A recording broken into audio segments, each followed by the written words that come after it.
Welcome to February 1st, 2024. This is the High Stakes Fantasy Football Show exclusively on the Better Sports Network. I am Eric Balkman. You can follow me on the X at Eric Balkman. Of course, you know me from the FFPC, the Fantasy Football Players Championship, the RotoViz High Stakes Lowdown, and of course, the High Stakes Fantasy Football Hour. Joined tonight by the incomparable, the amazing, the talented Andrew Erickson from Fantasy Pros. You follow him on the X at Andrew Erickson _ at Fantasy Pros, at Fantasy Pros on the X, fantasypros.com. Andrew, welcome in. Thanks so much for doing the show tonight. This is a weird time to do fantasy, right? The FFPC launched the Never Too Early tournaments. Obviously, we got dynasty stuff going on, but I feel like you guys in the industry, like toiling and doing everything you can. This is sort of your downtime, right? And then I look at your Fantasy Pros posts and everything you're producing there. This is not your downtime at all. You're churning out great content, man. Yeah, I'm trying to keep up with my boys in Mobile, Alabama. Debro, Yes. Thor Nystrom. They're doing all the Senior Bowl coverage that you could possibly ask for. So I'm here holding down the fort, putting out 2024 NFL rankings as they look and dive into the prospects. I know I'm going to be catching up on the prospects soon as well.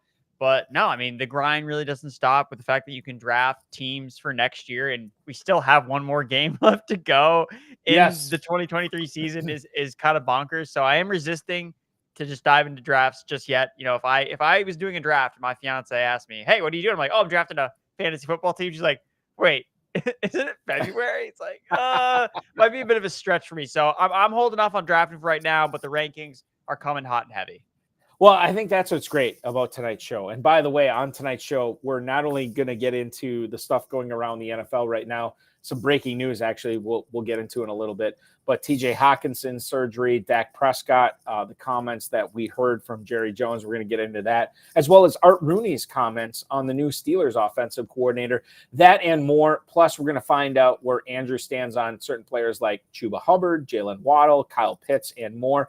And then the second half of the show tonight, which will go until 9 o'clock Eastern time, will be exclusively dedicated to one of the most lengthy, one of the most thorough, one of the most informative articles you will find in the fantasy interwebs, the Fantasy Football Forecast on Fantasy Pros. We're going to spend a full hour on this. That's how much there is. And quite frankly, people, I was going through this earlier today.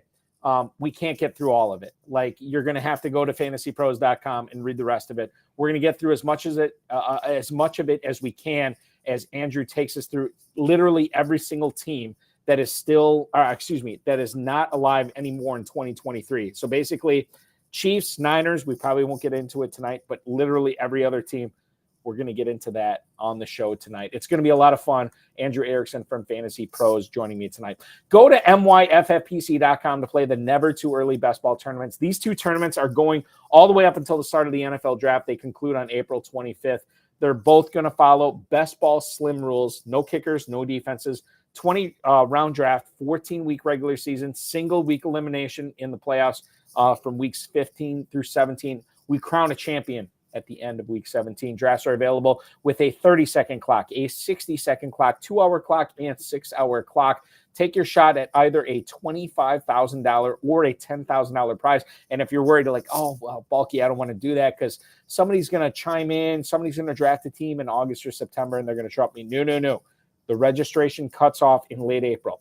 Everybody's on on the same playing field, so you don't have to worry about somebody getting in late and drafting this monolithic team.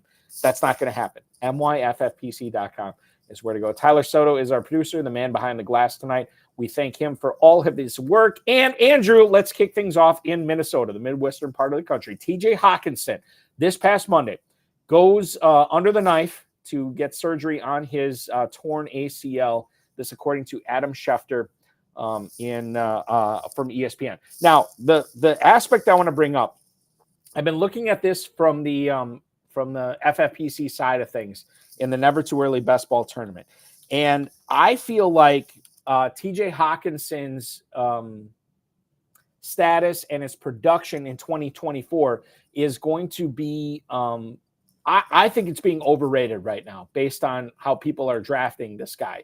If you look at the FFPC Never Too Early Best Ball Tournament ADP, shout out to Fantasy Mojo at Fantasy Mojo on Twitter, fantasymojo.com. Darren Armani, the godfather of the FFPC Pros versus Joe's tourney. You will look at his data and you will find out that Hawkinson currently is going as the tight end 10. He's being drafted as a starting tight end at the 6'10". Again, tight end premium format, so he's going to be going a little bit higher. You can get him at the end of the 6th round. Correct me if I'm wrong, Andrew. This is a guy who may not play in the 2024 season based on how Minnesota's season is going at the end of the season when Hawkinson's ready to come back. You're drafting him in a single-digit round at the end of the 6th round. To me, this seems too high. Can you get me on the same page as you, or tell me, like, look, you're way off base? How do you feel about Hawkinson going as a late 6th round pick right now in FFPC Never Too Early Best Ball drafts? I don't mind that price tag for Hawkinson, to be totally honest. I mean, we think we know a lot about these injuries and projecting them out, but they're hard to project. And honestly, what I've kind of found works best is to kind of go against the field. So if the field is afraid of Hawkinson that coming back from this injury, then I would want to be a buyer of him. Whereas if the market is really bullish on him coming back, it's more advantageous for me to just go in the opposite direction, because injuries can go in so many different ways.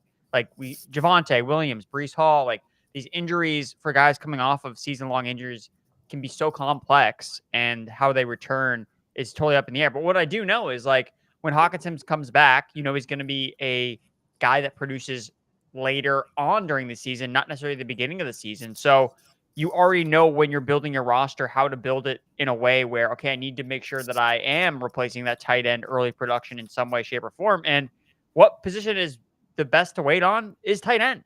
Like, chances are you're going to draft one of these tight ends earlier than Hawkinson. That's probably going to miss a ton of games anyway. So at least you can go into the season knowing, hey, I know Hawkinson might miss the first month of the year. I mean, I don't think he's going to miss the entire season. Like, I just don't think that, based on usually that 9-month range is kind of when we project him to come back. So if he misses the first month, I mean, Chris Godwin tore his ACL in December and then came back the next year and played week 1. So it really depends on the player. And I think at tight end 10 in a tight end premium league, where if Hawkinson comes back, he can put up top 5 numbers, and you're pairing that with the rest of your roster, I think that's a fair price just based on the information at hand. Okay, so knowing that, and knowing that in the FFPC Never Too Early Best Ball Tournament, where registration will cut off prior to the NFL draft starting, so you're looking at the end of April, like nobody's getting an advantage after that.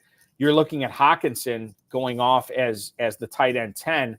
Like, this is something that you would be buying from now for the next 2 months because of the potential boon it could give you towards the end of the season. Or maybe rephrase the question. When do you think, knowing what you know right now, what week does Hawkinson come back? Your best guess, Andrew. I would probably say sometime in October. That's what I would probably. Then he's a fantastic buy. He's a fantastic buy at that point, right? Yeah, I think so. Especially with tight end, where tight ends get hurt so much anyway. Like, tight ends miss so much time, and all you know is with Hawkinson, okay, if he's like falling into that more late round territory, when he's on the field, you know he's going to produce. Like, I'm not concerned about him coming back. Yeah. We've seen guys come back from ACL injuries and they're fine. Like, he's a tight end. He doesn't need like a ton of speed necessarily. He plays in a good offense. So again, knowing the information beforehand, I think, is helpful, because you know how to then construct your roster. So make sure you draft a bunch of Jordan Addison, because who's going to pick up the slack while Hawkinson's out? Jordan Addison, Justin Jefferson. Like, so you can build your roster knowing already, okay, how can I better attack this? Knowing I'll get Hawkinson down the stretch. I need some more early season production for my other tight ends I take later on. Let me ask you this. So in the Never Too Early Best Ball Tournament, the FFPC, Addison is going literally on average 4 picks ahead of Hawkinson. So they're almost going at the exact same point. Is there a way for players who are drafting right now to exploit either Hawkinson or Addison, knowing what you just said right now? Does Hawkinson make the better pick, or is Addison actually a sleeper at that point? I mean, I think they're both good picks, because it's essentially the fact that you said they were going right next to each other is essentially a hedge. Like, that's exactly what the market's doing, is it's hedging its bets, because they don't really know what Hawkinson's going to come back. But what we do know is if he's delayed in any way, that's going to be a boon for Jordan Addison. Jordan Addison was super productive, even with Justin Jefferson not on the field, and that's what we're going to expect to happen. Like, those targets are going to go to Addison in this offense. And there's also the question marks about Kirk Cousins, but I expect him to come back too. So, yeah, I think this is an opportunity to buy on this Vikings offense because of all the question marks, because that's how you win ultimately. Like, because if this offense comes back out and exceeds expectations, like, that's how you win these best ball tournaments. It's because I was in on the Texans. Like, those are the reasons. So if you're in on the Vikings while the prices are cheap, while people are scared and they end up being fine, there you go. What about you just mentioned Cousins. If you are drafting right now, do you draft Vikings based on the fact that, not the fact, but the hunch that you think Cousins is going to be the starting quarterback week 1 for the Vikings? I think so. I think that's where he's going to end up going. He's talked about wanting to play there. I can't really just like, it's hard for me to picture him like in another uniform, to be totally honest. Like, I'm just like thinking in my mind, like, is he really going to go to like one of these other teams where he doesn't know anybody coming off a major injury? Like, he's someone, again, this guy shops at Kohl's. Like, he likes to be comfortable. He likes comfort. And what's more comfortable than going back to the same situation with the same coaching staff, with the same medical staff that's been working through his injury? Like, the last thing I want to do is like rehabbing this injury, and then I have a whole new medical staff that's now attending to my knee or my Achilles that I tore. I want consistency. I want comfort, and that's Kirk Cousins to me. So I think he'll be back under center for the Vikings. Let's talk about more comfort going into Dallas. So Cowboys owner Jerry Jones, according to Pro Football Talk, told reporters at the Senior Bowl this week that he believes Dak Prescott, quote, has room for improvement. Now, before we go all crazy on this quote, Jones talked about Dak Prescott sort of pumping him up rather than a negative thing. He said, quote, it's a big plus when you've been playing the game 7 years and you, by assessment, have some room to get better at. To me, and I think to other people, this is a clear statement that will deflect blame from Mike McCarthy's shortcomings in the playoffs. The fact that he's bringing Mike McCarthy back and putting some of the onus on Dak Prescott, some of the onus on the coaching under Mike McCarthy. Dak Prescott, 4,500 yards in 2023, 36 touchdowns, just 9 picks, and he led the NFL in interceptions the previous year.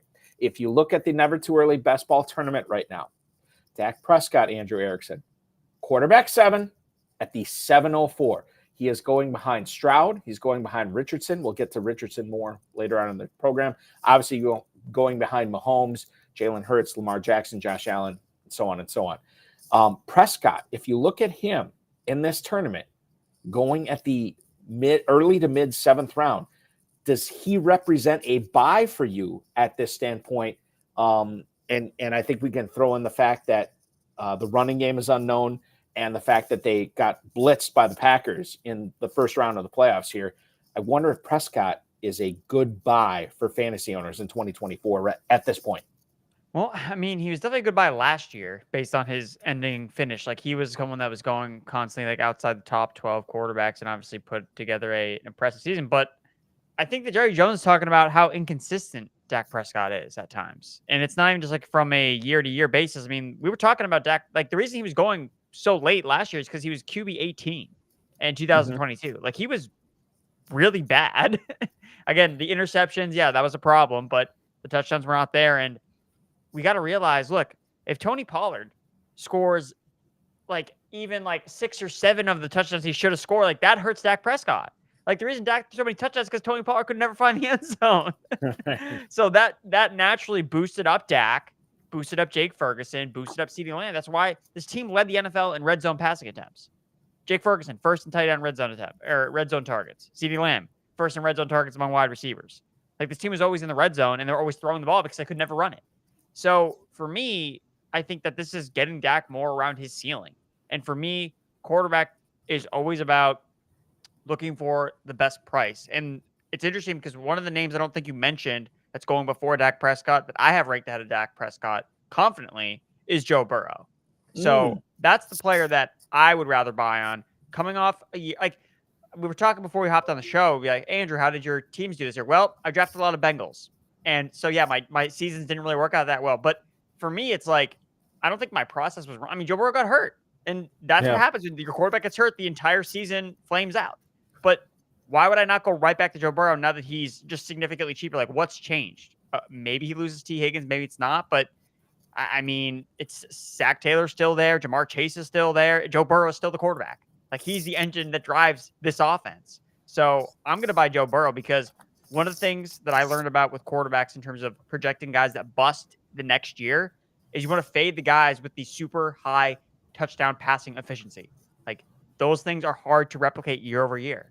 So for me, Dak Prescott, would you say he led the NFL in passing touchdowns? Yeah. It's just really hard to do in back-to-back years. You know, the year before, you know who did it? Patrick Mahomes. Did anybody like drafting Patrick Mahomes? No, it didn't work out. So I'm going to take the cheaper guy with Joe Burrow. Real quick on the Burrow standpoint, because I don't think I have this on the show rundown. Gun to your head. T. Higgins, a Bengal in 2024, yes or no? I'd say no. Now, knowing that you believe that's a no. Well, let me ask you this before we go any further. Tyler Boyd, Cincinnati Bengal in 2024, yes or no? I'm going to say no there as well. Okay, so you say no there as well.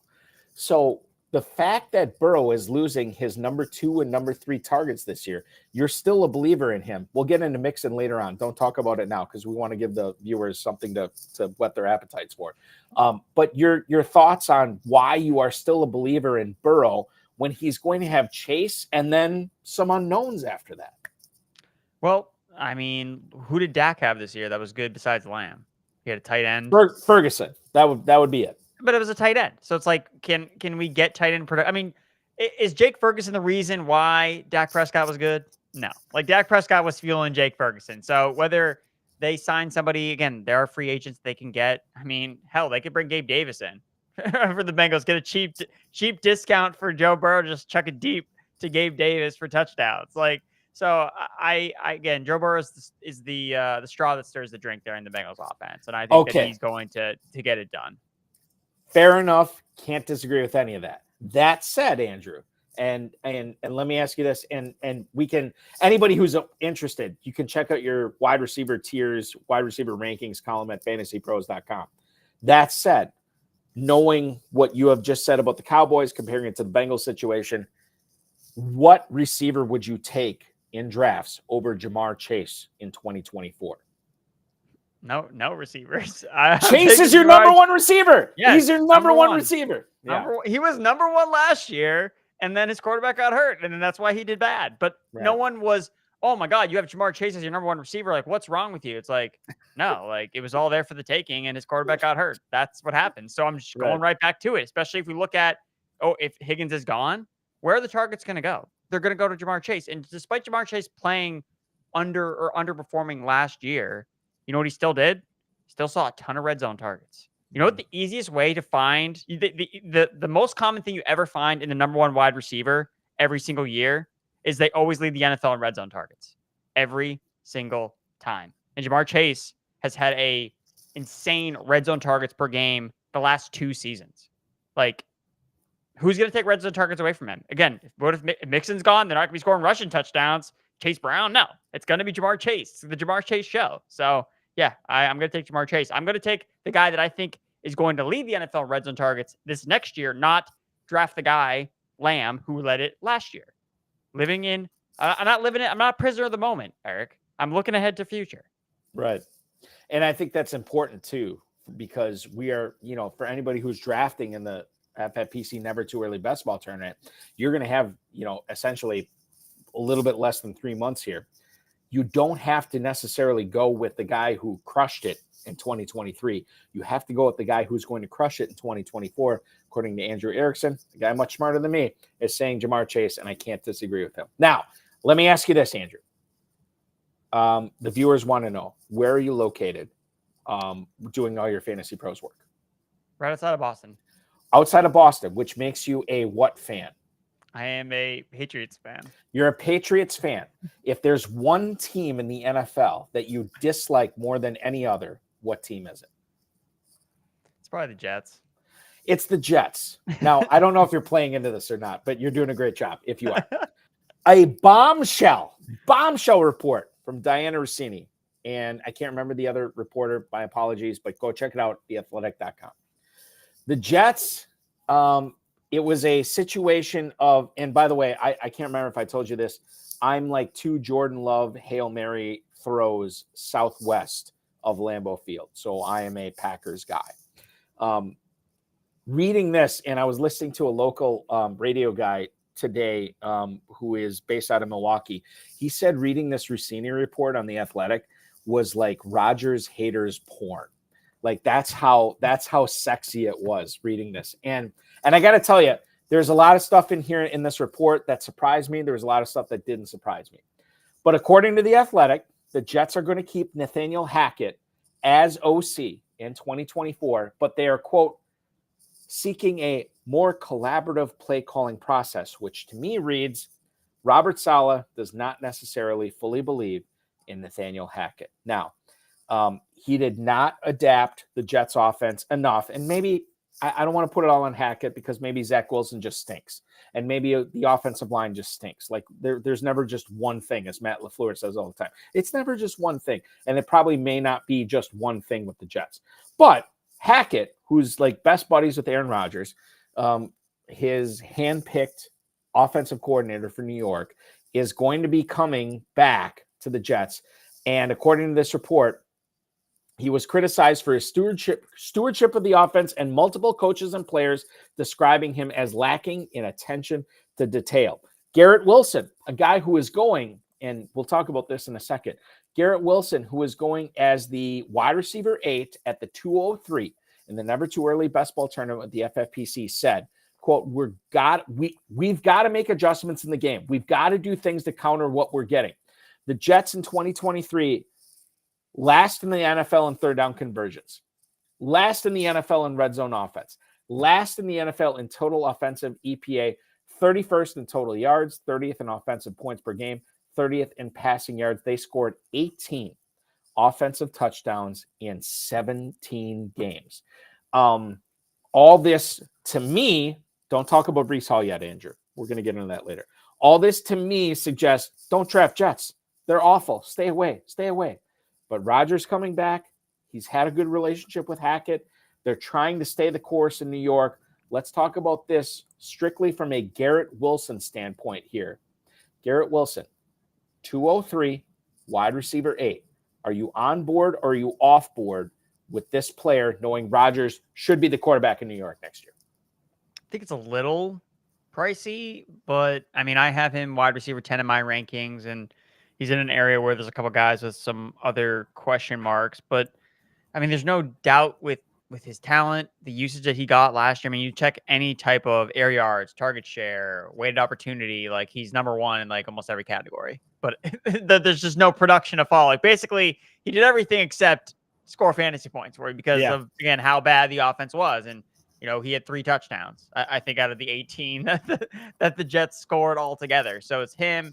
And with Breece Hall, it's like it's so easy to tell how this offense can cook. It's just a matter of getting them into the end zone. And I think that with Rodgers, just 75% of Aaron Rodgers, like, can at least get the ball into the end zone, like more often than this team did at all times last year. And again, it's like, it's that, what's that phrase where everyone has a plan to get punched in the mouth. And that was Mike Tyson.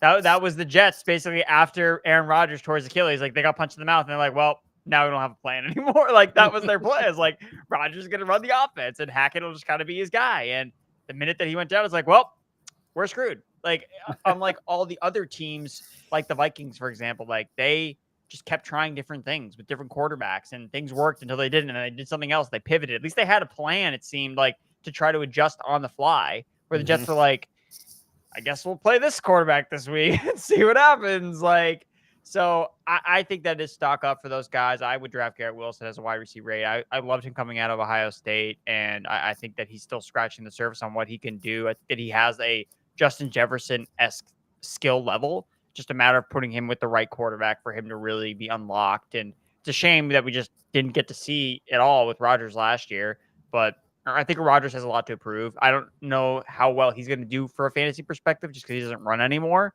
But, I mean, even if he throws like 25 touchdowns, like that's the Jets are begging for that. I would love 25 touchdowns with Rodgers. Is there something to be said for the fact that Wilson – okay, so knowing the quarterback situation last year with Zach Wilson and Tim Boyle down the stretch, Andrew, how would you grade Garrett Wilson's performance knowing those are his quarterbacks? A, B, C, D, E, F.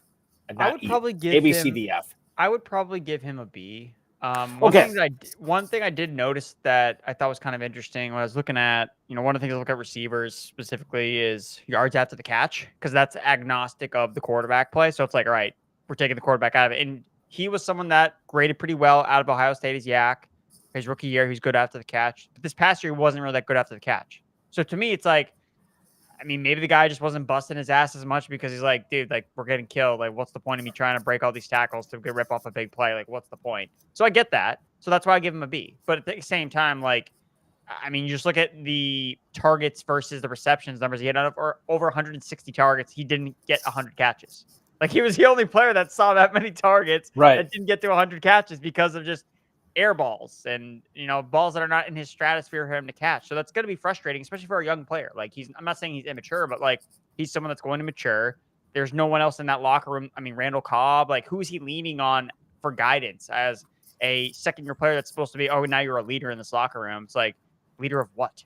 Like, what am I leading here exactly? So yeah, I think that, again, I think the Jets players, especially these guys, the top guys like Wilson and Breece Hall, even though statistically they have some highlights from last year, I think they all know that they have a lot to prove in this upcoming season. You give Garrett Wilson a B, which I think is fair. And I think of it from the standpoint of, I remember in a lot of leagues I was drafting last year, this guy, Garrett Wilson, was going at the end of the first, early second, or mid-second. And the fact that, everything fell apart for the Jets, and the only thing we know of concretely right now is that Rodgers is coming back. There's not really a discount with Wilson. He's still wide receiver 8. He's still going at the 203. I'm wondering if you view that as a buy opportunity, or if that's just, hey, man, that's where I think he's going to end up this year, so I'm on board with him at that point. After a year, what I saw in 2023, I would think that there would be a buying opportunity. I'm not really seeing it with Wilson. I feel like you're drafting him at his, I don't want to say ceiling, but you're drafting him at what most people project him to do. And at that point, are you better off looking somewhere else given the risk factor? I don't know. Your thoughts? Well, I guess for me, it's like last year was the risk factor. Like that was it. Like, we saw him play another season without a quarterback, and you know what you got. So I guess the one saving grace from last year was it happened so early that, like, you kind of knew what you were dealing with. Like, the minute that you already had Garrett Wilson on your fantasy team, like, you already knew, like, oh, well, this is bad now. Like, right. So you weren't expecting him to just like light up the entire year going in. Obviously, it changed after the injury happened, but I think it's just really like kind of like with the Bengals. Again, obviously, like you pointed out, like, you're getting a better discount on Bengals players than Jets, but it's because those guys are so good, and Aaron Rodgers being under center matters so much. I think the market is on point, like ranking guys like Garrett Wilson and Breece Hall respective to what the expectation should be with Aaron Rodgers under center. I think that makes sense. And I think that the fact that the high stakes players have not backed off Garrett Wilson gives you a clue to, as we hit drafting this summer, in the next couple months, there's not going to be a discount on Garrett Wilson. You either want him or you don't moving forward. Now, there was a lot of backlash with Arthur Smith last year.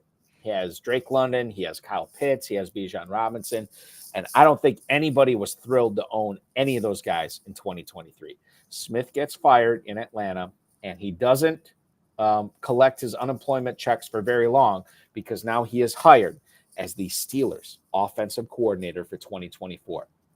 According to ESPN.com, Art Rooney II said that the Steelers offense will have Najee Harris and Jaylen Warren as the foundation of the point of attack for 2024. Both of them had strong finishes to the end of the season. And obviously Arthur Smith has, I don't want to put you out. This is just my personal feelings. He has an unnatural attraction to the running game in the NFL. Art Rooney, quote, I really feel good about having a two-headed monster, if you will, at running back. Two different style running backs, both very capable. And I think with the right offensive line can provide a real foundation for success going forward. Smith, over the last 5 years in Tennessee and as the OC and as the head coach in Atlanta, Falcons were third in rush EPA in 2022, horrible in 2023. And I think that Najee Harris, who he's not old for a running back, but he's got a lot of tread on the tires, I think is interesting here because you can hate the Steelers' offense, but still find value in Najee Harris. You can hate the way that the Pittsburgh Steelers are moving the ball down the field, but still find a niche in your fantasy football drafting strategy to include Jaylen Warren. I want you to weigh in on both those players. I want you to weigh in on Deontay Johnson and George Pickens. Before you do, I'm going to tell you this right now. Andrew, in the Never Too Early FFPC Best Ball Tournament, you are looking at an ADP for Najee Harris as running back 29 at the end of the 8th round, and you're looking at Jaylen Warren as running back 31 in the middle of the 9th round. Your thoughts on the way high-stakes players are treating the Steelers' offense and running back specifically here at this moment? I think they're checking out my early rankings because that's pretty much where I have those guys ranked. Jaylen Warren, 29, Najee Harris, 30.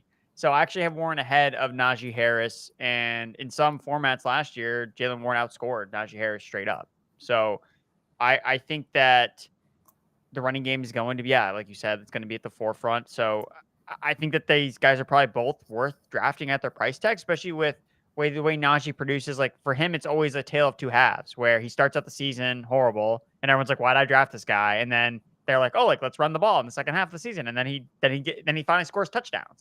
So that's kind of been Najee's MO, but he gets a lot of touches, but really he's not a super efficient player. Whereas Jaylen Warren, we're starting to see the ascension with him even this past year where it was frustrating at times, but he's still the super explosive running back that they're trying to get the ball more to. So for me, it's still Jaylen Warren. I still like him more, especially if he's a little bit cheaper than Najee. But I think that both these guys are going to be serviceable running backs for your team. And because there are two of them in the same backfield, that makes their prices suppressed. And the fact that there's enough fantasy rhetoric about Arthur Smith and how horrible he is that people will not want to touch Steelers players no matter what, even though when you look back at his days at Tennessee, where Arthur Smith is not a good head coach, but he's not a bad offensive coordinator. That's something that we need to be accepting towards. And if he can get a Ryan Tannehill level-esque, season out of Kenny Pickett or whoever they make the quarterback, maybe it is Ryan Tannehill. Maybe they bring him in as a backup to push Kenny Pickett like they did when they were trying to push Marcus Mariota. Then they benched him and put Tannehill in. So I think that they're going to be more productive and anything's better than the Matt Canada offense. And I will say, between Deontay Johnson and George Pickens, I think that as much as I've been a Deontay Johnson fan, any type of more a less voluminous offense does not work well for Deontay, who he commands targets. That's what he does. He vacuums up targets. Whereas George Pickens is this big play threat. And to me, I look at Pickens and can he be the AJ Brown in this offense that we saw Arthur Smith use in Tennessee, where play action? And who are they hitting down on a slant route? It's George Pickens for a massive play. So maybe he's not getting a ton of targets every week, which is going to be frustrating if they're going to be running the ball a ton. But who's the big play threat? It's George Pickens. And he definitely comes with that type of AJ Brown type of mold where, he's a bit of a diva, wants the ball, but if they feed him just enough, he can be happy and produce for the offense. So that's kind of the way I would view it. And again, if everyone hates the Steelers offense, then I think the move is to buy it at a discount.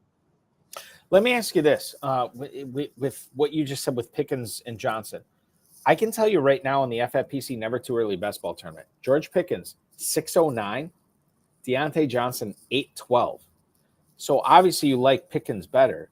Do you like him 2 rounds better than Deontay Johnson? Probably not. I mean, I think that they're both in that wide receiver 3 range. And I think that Deontay's more of the, he's going to give you more steady production. Again, the guy doesn't catch touchdowns from Kenny Pickett, so that's a big issue. All of his touchdowns came from non-Kenny Pickett quarterbacks, so that's problematic. And George Pickens, we saw it all year long, where the guy has this innate ability to just turn one ball into a massive play. It's just not Deontay Johnson's game. So in best ball, especially, I think I would rather pay for Pickens. But again, looking at value, Deontay's not bad there. He's not bad there, and Andrew Erickson is not bad anywhere. You can check out all of his work at fantasypros.com at Andrew Erickson _ on the X machine. Let's step out and take a quick break. When we come back, we're going to find out where Andrew stands on certain players. James Conner, Calvin Ridley, Kyle Pitts. Speaking of the Falcons, we'll talk with him about that. He's Andrew Erickson from Fantasy Pros. I'm Eric Balkman from the FFPC. You are watching the High Stakes Fantasy Football Show exclusively on the Better Sports Network. We roll on right after this. The Bears have to be one of the most inept franchises of any sport I've ever seen in my entire life. And they share the city with the White Sox, who are also inept. Like, that is how bad the Bears are. I just don't understand how you can go your entire existence and the quarterback that wins you a Super Bowl is Jim McMahon. You couldn't find anybody else.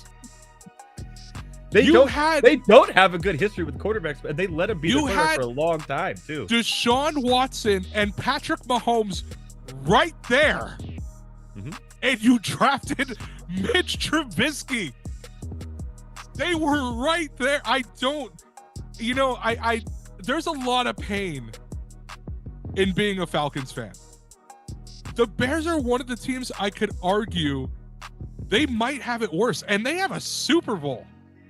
And when the best quarterback in the past 50 years is Jay Cutler, you have a problem. That's so funny that you just said that. We were talking about Jay Cutler the other day, me and my friend, and I was like, yeah, he was on, because we were watching the Colorado Rockies game against the Giants, and it looked like he was behind the thing. I was, yeah, well, he played for Denver most of his career. We looked it up.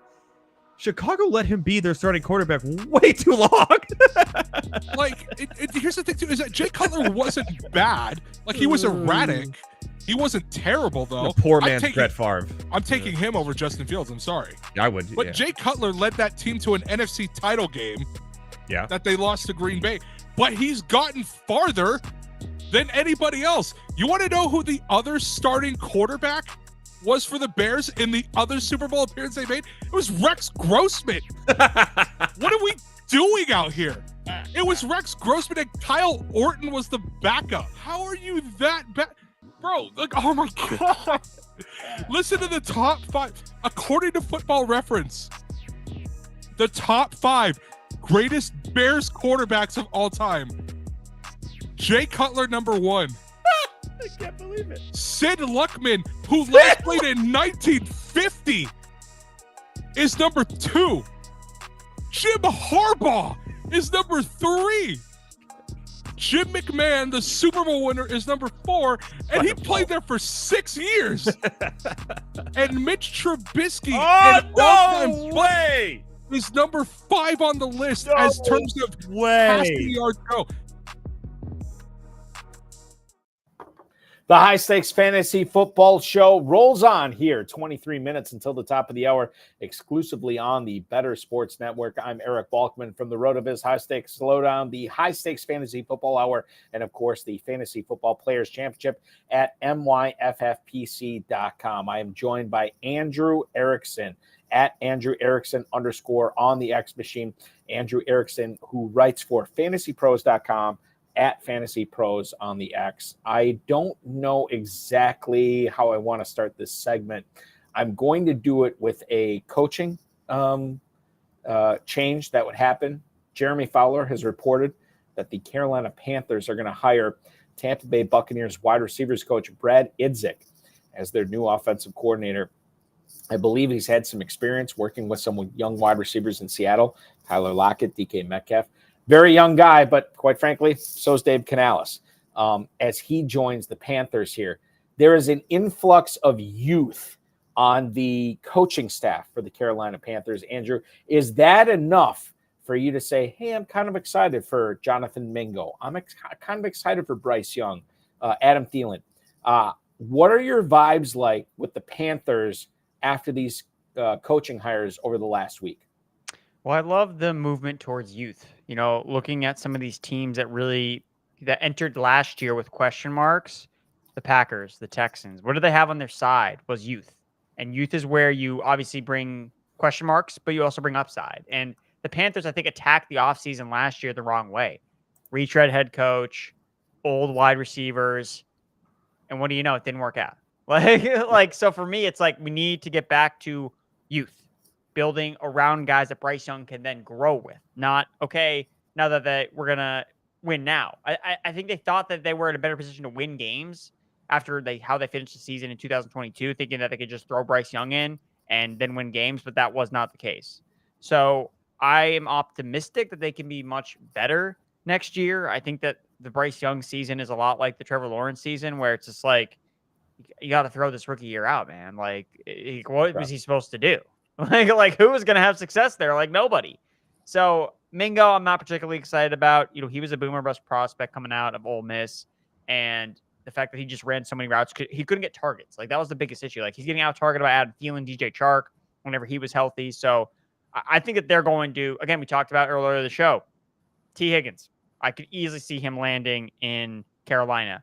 I know I talked about youth, but a player that I think that Dave Canales has a good relationship that could hit the market, Tyler Lockett, bringing him in as a reliable, steady asset for a Bryce Young player with Adam Thielen. So again, they do need to bring in some youth. Hopefully they draft some receivers or they sign someone like T. Higgins in free agency. Like, they're in the market for a wide receiver. They were doing it last year. They want to bring somebody in to help Bryce Young. So I think you're going to see maybe even Mike Evans. Who knows? Maybe he goes with Dave Canales. Like, hey, let's go to the Panthers.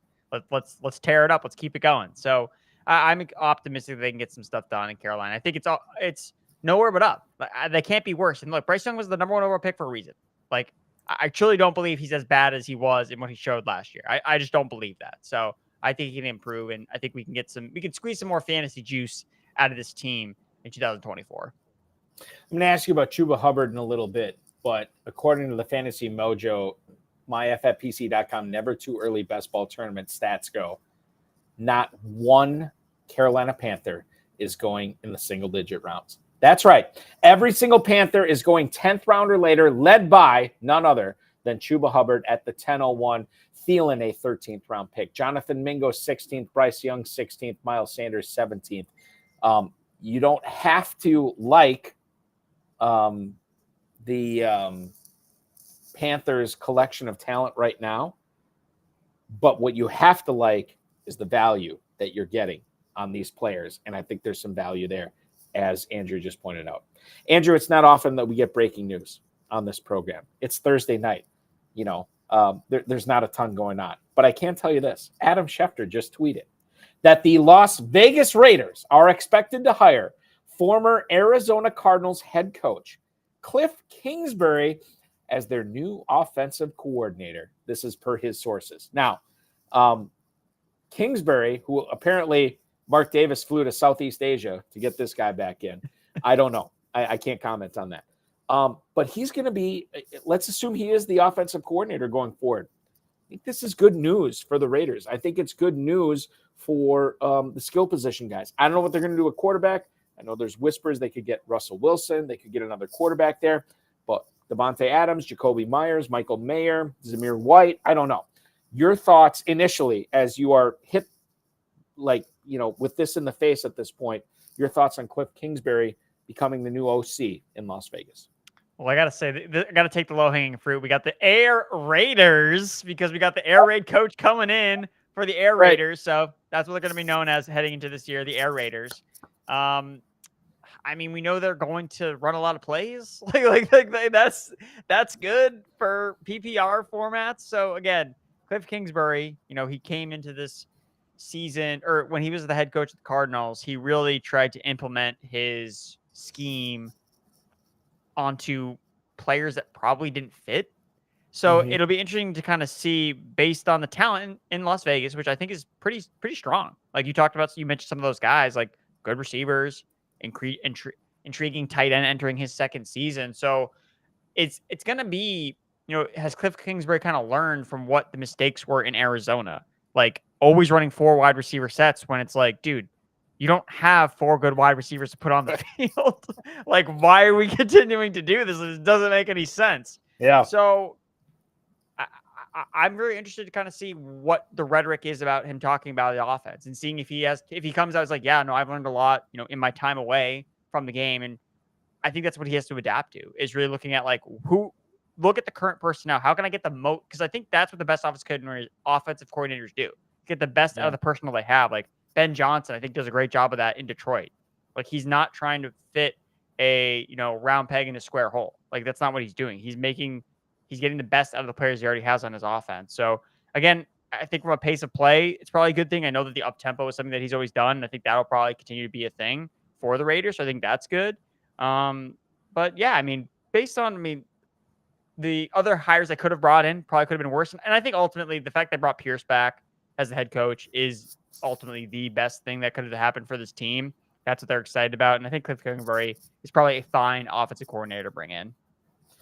This is a selfish thing because I have Michael Mayer in a lot of dynasty teams. What are your thoughts on him? Because I feel like I'm unfairly comparing him to Dalton Kincaid and Sam Laporta and these big time tight ends that hit the scene last year. You remain, I don't want to put words in your mouth, cautiously optimistic on Michael Mayer going forward in Las Vegas?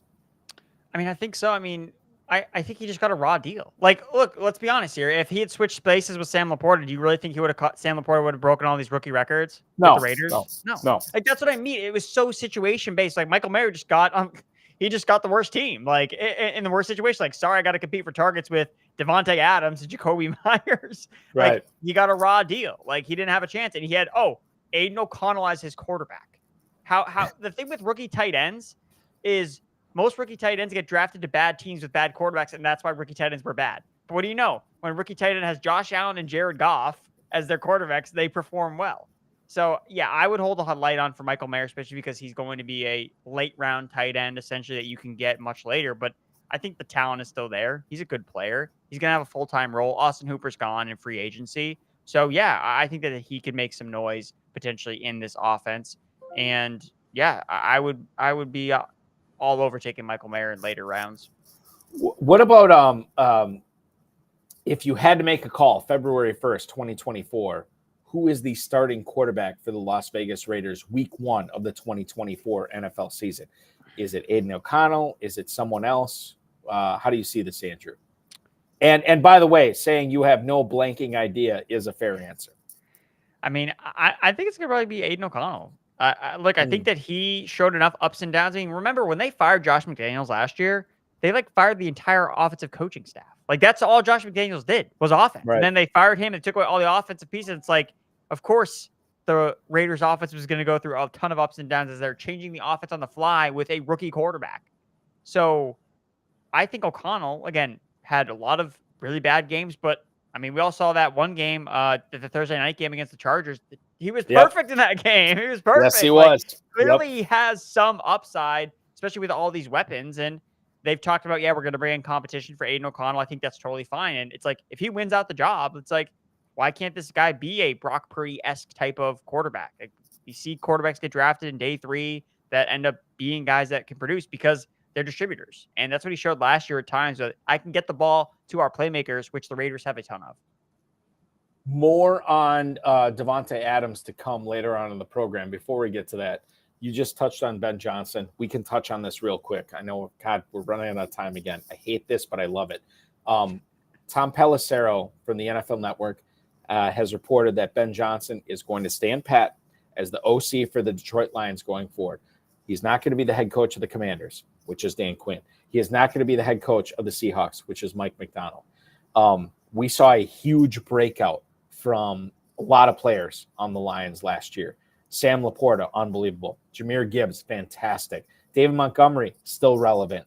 Amon-Ra St. Brown, first-round pick. Do you think that continues? Because they're keeping Ben Johnson, do you think that continues throughout 2024?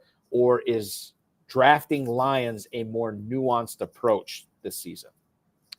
No, I don't think. I mean, I don't think people were sleeping on the Lions last year. I mean, Amon-Ra St. Brown was a round 1-2 turn pick. Like, he was really highly drafted. Gibbs was a 3rd round pick. Like, obviously, Laporta is going to be way more expensive now. Like, he's the big change guy, and that's probably the guy I would least be exposed to be totally honest, is just buying the hype on a second-year tight end. But no, I think this offense can still continue to produce at a high level. I mean, is that defense going to get any better anytime soon? Especially with that secondary, just so many issues on it. So, Yeah, I think that the Lions, again, I always joke about this whenever we talk about it from a betting perspective, but I always talk about Ford Field as the Coors Field of the NFL, where every game in Ford Field, it's just another over. It's just another over. So as long as the Lions continue to host games at Ford Field, we're going to continue to get fantasy points from their team and the teams that they're playing. So, yeah, I think the Lions are, again, I think it's status quo. I'm really glad Ben Johnson's back because I was worried about, like, had he not returned, oh, my God, now I have all these concerns about this Lions offense. Like we saw when with the Eagles, for example, when they lost Shane Steichen, wasn't kind of talked about nearly as much. And then we saw, oh my God, this makes a huge difference. I think we could have seen that potentially happen to the Lions had they lost Ben Johnson. Let's talk about where you stand on certain players in the NFL right now. And specifically, I want to get into some running backs here. James Conner, running back 22 in the Never Too Early FFPC Best Ball Tournament. He is going at the 704 currently. Now, to give you some context here, to not only to you, Andrew, but to the viewers as well. James Conner right now is going in the neighborhood of right behind Aaron Jones, Tony Pollard, Joe Mixon. He's going right ahead of David Montgomery, Austin Eckler, Javonte Williams. Knowing what we know about Arizona right now, which granted could change, but I think that there's also a certain stability that we don't normally see with these teams that are coming off really, really historically bad years. There is something to like about James Conner here as running back 22 at the end, at the beginning of the 7th round. I like James Conner a lot. Again, he finished the season strong. He's a bell cow. He's 29 years old. He's entering his contract year. Like, why would they not just run this guy on the ground? Again, we're always trying to write off James Conner as this guy who's just going to turn into dust, but he's an Iron Man. Like, yeah, he's going to miss a couple games here and there, but he plays running back. Most running backs do miss games, but he comes back. And most importantly, like, when he's on the field, he's super productive. And this year, he doesn't have to play half the season without a starting quarterback. So I think Arizona is one of these other teams that I don't think the market is, like, reacting to. Like, Kyler Murray is back. Kyler Murray is a really good quarterback. Like, this offense can cook. And again, I talked about Ford Field being the overs. You know who the other field that was all overs? Arizona, Glendale. Overs in every single game at home this past year. 8-0 towards the over. So again, another team where it's like they're playing at home in the dome. We're going to get points. So yes, I love James Conner at that back end RB2 price tag. What about, let's move on and stay with the same position. Let's go a little bit deeper into the draft. Chuba Hubbard. Not running back 22. He's running back 32. 1001 right now. This is the Raheem Mostert, Jalen Warren, Zach Charbonnet, Trey Benson territory of the FFPC Never Too Early Best Ball Tournament. I think one of the things to keep in mind here, we're going to have an NFL draft here coming up in a couple of months that could radically change this. But if you're drafting right now, you can't worry about that. You have to focus on the now. How do you handle Chuba Hubbard right now as running back 32 in the early 10th round? Andrew Erickson, where do you stand on Chuba Hubbard? I would draft him because I think that he's going to be the starting running back for the Carolina Panthers. And he showed us last year. He beat out Miles Sanders, who the team paid a ton of money. Did not matter. Chuba Hubbard beat him out squarely, was more efficient as a rusher. And the thing I pointed out, you can find this in the fantasy forecast. It's actually one of the things I thought was most interesting when I was doing it, where, Dave Canales obviously comes from Tampa Bay. He played the Carolina Panthers twice last year. Two of Chuba Hubbard's best games came against the Tampa Bay Buccaneers. He rushed for over 100 yards against the Buccaneers' vaulted run defense that not a lot of running backs can do. He was only one of the second guys to do it all season to rush for 100 yards, the other being DeAndre Swift. So I think Canales knows, like, hey, they've got a pretty good running back already in Carolina. We have so many other things to address with our team. Like, why are we going to spend any type of high-end draft capital? We already spent a ton of money on Miles Sanders. So I can't see them doing that again in free agency, bringing in and spending money. They already did that, and it didn't work. So Hubbard on a rookie deal, playing on his last year of his contract, churn and burn, baby. Dave Canales is not a dummy. If I can get RB production from a cheap guy that's productive, I'm going to do that. So I'm buying this right now with the fear that, he's going to lose his job. It's like, well, maybe he does, but you're investing a 10th round pick for it. But the reward is, I can get a starting running back in the 10th round with a 3-down skill set and an offense that's going to be better than last year. Sign me up. I think we have seen how tournaments like this have been won on picks like that going forward for sure. Tennessee Titans, let's talk about them very briefly. NFL.com reports that Derrick Henry said he is still of the belief that he's in yard season in him. Quote, I'm not even close to done playing. I still feel like I could run for another 2,000, but that's for the future to tell. He's 30 years old. He is an impending free agent. He suggested during this interview with NFL.com that he might land up wherever Mike Vrabel does as a head coach. Mike Vrabel's not landing a head coaching gig. Like, maybe he's a defensive coordinator somewhere, but he ain't head coaching anywhere now.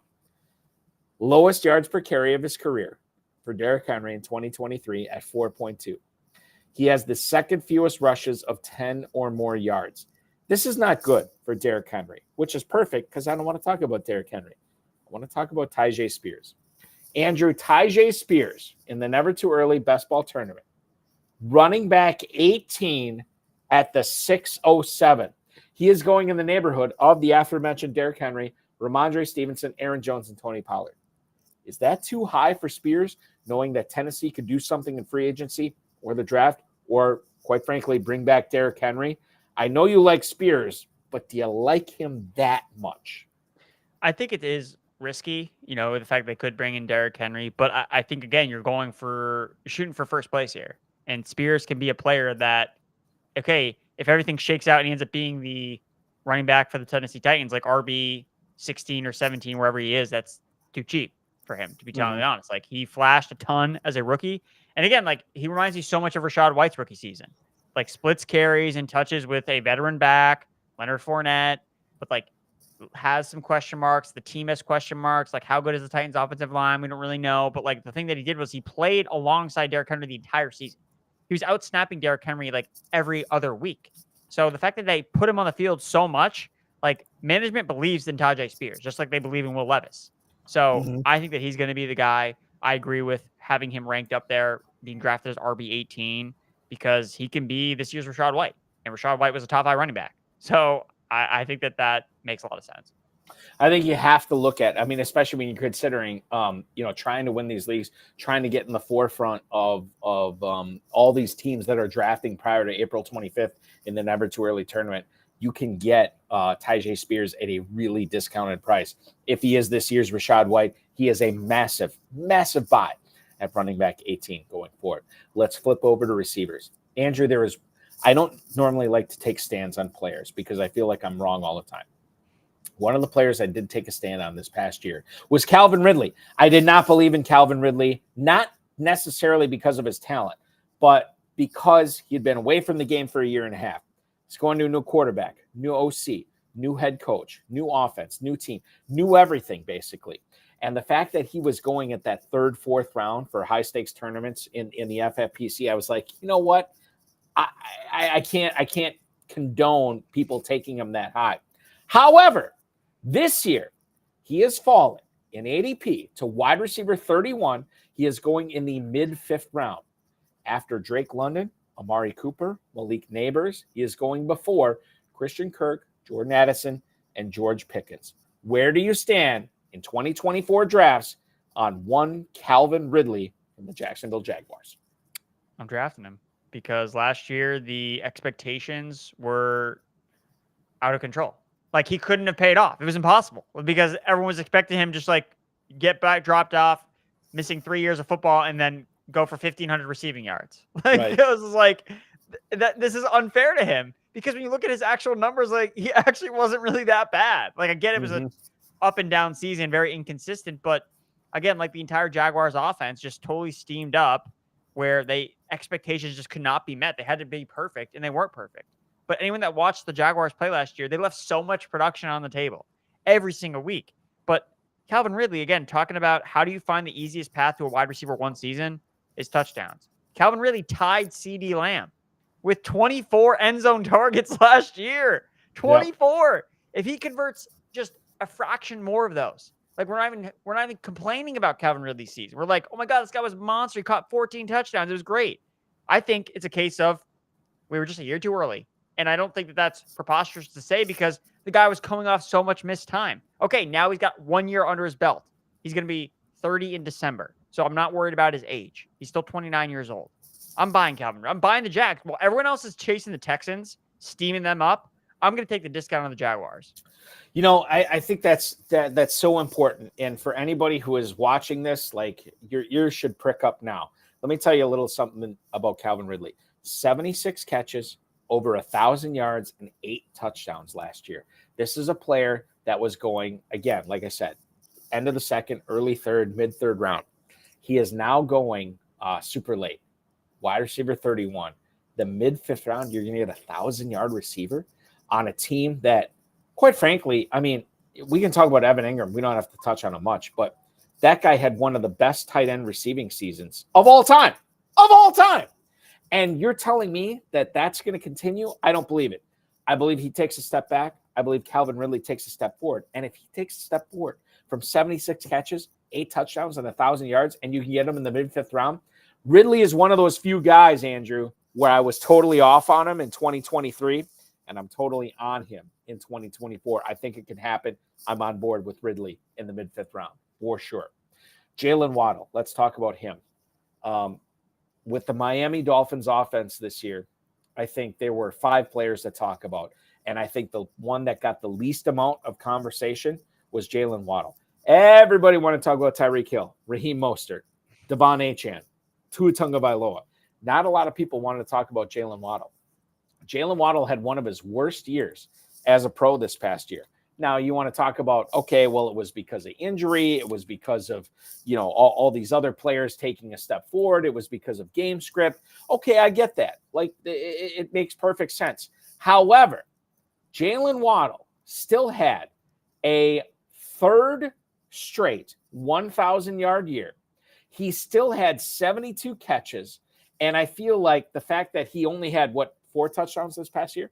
The fact that he only had that, and everybody wants to, as you were calling it, and I'll borrow the phrase, steam up the Dolphins running game, steam up Tyreek Hill. Like, we can't forget about Jalen Waddle. And I think people are forgetting about him in the never too early drafts right now.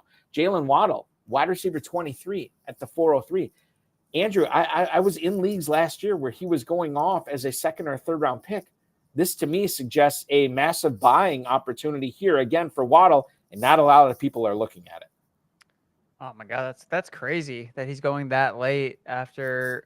I mean, look, yeah, the touchdowns weren't there, but again, is Raheem Mostert really going to score 20 touchdowns again? No.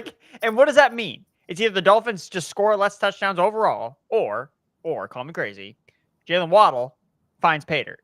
Like that's what's going to happen, because when you look at what Waddle did, again, you mentioned he still had over 1,000 receiving yards. He had a 24% target share. That's really good considering Tyreek Hill had like a 35% target share in the offense. And he had a career high yards per route run, and PFF receiving grade was 5th in the NFL. So he was still super efficient. He just didn't end up putting up the fantasy points, but that's touchdowns. That's fluky.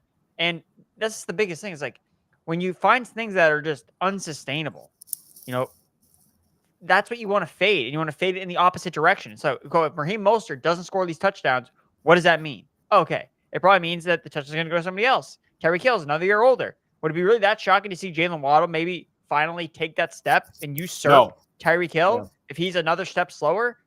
I don't think it's crazy. And now you're getting Jalen Waddle at a wicked discount. Yeah, I love that. I think that he's an easy top 20 wide receiver. So to see him going outside the top 20, that's wild to me. All right, so we're on Jalen Waddle. You and I both. We're rooting for more Penguin touchdown celebrations this year. Now, we touched on this briefly, but not for the reasons you'd think. Arthur Smith is no longer in Atlanta. He is going to be in Pittsburgh, which means he is no longer in Atlanta, obviously. Kyle Pitts, who I have said for years has been the most polarizing player in FFPC drafts since he's been drafted. He was a rookie tight end. You don't want to draft rookie tight ends. Then he was a sophomore guy. Is he going to live up to it? Then he couldn't, come through because of injuries in Arthur Smith. Like it's like every single year there is something going on with Kyle Pitts. The knee he injured in 2022, which he played through in 2023, Kyle Pitts told the media about 2 weeks ago that it feels better now. Arthur Smith said in the fall that Pitts was in a, quote, long journey to full health after he hurt his MCL and his PCL in 2022. 53 catches, 667 yards, 3 touchdowns this past year. And he talked about in an interview with ESPN that he wasn't 100% this past season. Well, quite frankly, I'm not surprised. He said he wanted to get through the whole season without missing any games, and he accomplished that. He started in every single game for Atlanta. Now, if he is fully recovered from this injury and he gets a new coaching staff, which he's going to get in 2024, mother of God, Kyle Pitts, is he finally going to unlock everything that we hoped he would? Andrew Erickson, Kyle Pitts, tight end 11. At the 6'12", he's no longer polarizing. He's just a sleeper at this point. Are you in on Kyle Pitts in a tight end premium scoring league like the Fantasy Pros Championship, like the FFPC main event, tight end 11 at the end of the 6th round? You on board with that? Yeah, I think that's a fair price for Kyle Pitts, just based on what we know he can offer. I mean, that's exactly where I have him ranked as my tight end 11. So again, I'm kind of lockstep with the market, but I realize like he's only going to go as far as the quarterback goes. Like it's not shocking to find that the best tight ends usually have good quarterbacks attached to them. Like because tight ends are so touchdown dependent, they just need good passers to produce. It's really hard for tight ends to overcome bad quarterback play more than the other positions. So again, Atlanta has made some right moves. I like Zach Robinson coming in as OC, Raheem Morris, but who's under center? Like that matters. This matters so much to what Atlanta does. And if it's just another retread, Desmond Ridder, that's not going to work. So I'm still waiting to see what they do at quarterback before I make any proclamations about Kyle Pitts. But again, I'll leave the candle lit for Kyle Pitts to be a breakout if they do something at quarterback. Russell Wilson, I'd be happy with that. Okay. And this is good because it's going to lead into my next question. One of the things I love about doing the show on Thursday nights, I get to get the best in the industry and ask them unfair questions, which they should not be able to answer. And I'm going to ask you that right now. Percentage chance that the starting quarterback for the Falcons in week 1 in 2024 is on the roster right now. What's the percentage chance, Andrew, that you feel that whoever's starting for the Falcons this year is already on the roster? I'm saying 0%. 0%. Way. Tyler Soto is saying 0% as well. Okay. There's no way that they can start Desmond Ridder. And unless all the quarterbacks get hurt or something like that. That's the only way I could see them actually starting Desmond Ridder voluntarily. I cannot believe that Arthur Blank would be on board or okay with Desmond Ridder after they gave him the green light last year. It's like, we're not doing this again. Taylor Heineke, no, we're not doing that. So yeah, I don't think the quarterback's on the roster right now. Okay, fair enough. I'm leading the witness, Your Honor, right now. Here's what I'm going to do next. Percentage chance that Justin Fields is the starting quarterback for week 1 for the Atlanta Falcons in 2024, which is important, Andrew, because there's going to be people drafting Bijan Robinson, Drake London, Kyle Pitts based on who the starting quarterback is. Percentage chance that it's Justin Fields week 1. I will say 25%. 25. Okay. Now there's something here. Okay. 25% that Fields is the starting quarterback. You have told me 0% that the starting quarterback is on the roster. You have told me that Justin Fields is 25%. Who else are we looking at in Atlanta? Who is the odds-on favorite in Andrew Erickson from Fantasy Pros opinion to be the starting quarterback for week 1 in 2024? Man. You mentioned Russell Wilson. So we can throw him into the gumbo here, and you can pull him out with the ladle if you want. I'm going to leave it up to you. Russell Wilson. I'm just looking at quarterback rankings for players because I'm trying to think who could have a relationship with Raheem Morris, Zach Robinson, who's been with the Rams for a long time. The Rams really haven't had that many quarterbacks. I can't. Okay. I mean, look, Carson Wentz, honestly, would not be that bad of an option. I love it. And this is why we get into the minutia here on this show. I think what we really want to figure out, and you don't have to answer a quarterback question on this. I think that what we really want to figure out is if we are drafting February 1st, 2024, which a lot of FFPC players are, how do we handle not necessarily who the quarterback is going to be for Atlanta, but how do we handle guys like Drake London and Kyle Pitts and Bijan Robinson? I think that's what the question we're trying to answer here is. So is the quarterback that important for those 3 players? Has the question already been answered with the head coach and the offensive coordinator. I think that's the thing we're trying to figure out here, Andrew. Are there any wild sweeping ADP switches for you with London, with Pitts, with Robinson, based on specifically the quarterback, which we don't know at this point? Yeah, I think that's the important thing to ask yourself when you decide to click the button on one of those guys, where it's like, okay, like you have to play the scenario. Is that so? I guess Justin Fields would probably be the best case scenario just based on the available quarterbacks. Like if they trade for him versus signing a veteran, and then how does the market react to it? So because you don't want to necessarily draft these Atlanta players and then them draft or they bring in some retread quarterback and then their prices get cheaper. Because then you drafted them when they were more expensive. Like, you don't want to do that. So if you really feel like, hey, at this point, like, I'm not super optimistic about the quarterback they're going to bring in, then I would be hesitant to draft those guys at their current prices, knowing that, okay, when they eventually do sign Joe Schmo or whatever off the waiver wire, the market's going to react negatively, and then you can get them at a better price. Versus if you really are gun-ho, like, no, I think the Justin Fields thing is going to happen. I think they're going to make a splash at quarterback. They have to. Then I would be drafting them more aggressively. I think that that is smart. I think that is something that we should take to heart.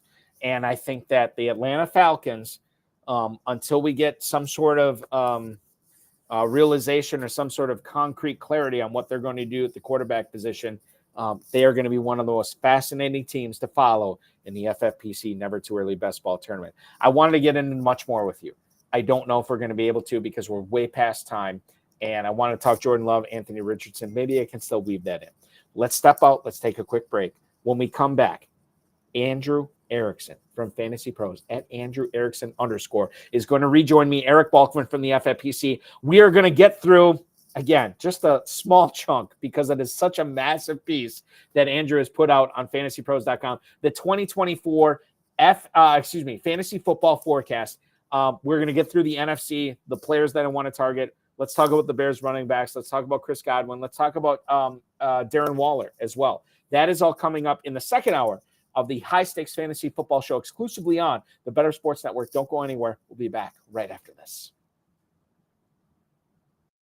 Of the NHL games, I had a conversation with Coop A Fiasco yesterday when we were producing High Stakes, and he was talking about playing video games. And I, since he covers fantasy football, I said, hey, are you going to be getting the new Madden this year? And he goes, yeah, I don't really play Madden. I play NHL. And that tells you, and it really does, that I do feel that the NHL game is better than Madden. I feel like Madden is overrated. The NHL game is so realistic. I don't know if you guys saw the trailer and all the new additions that they added to this game, but it really looks good.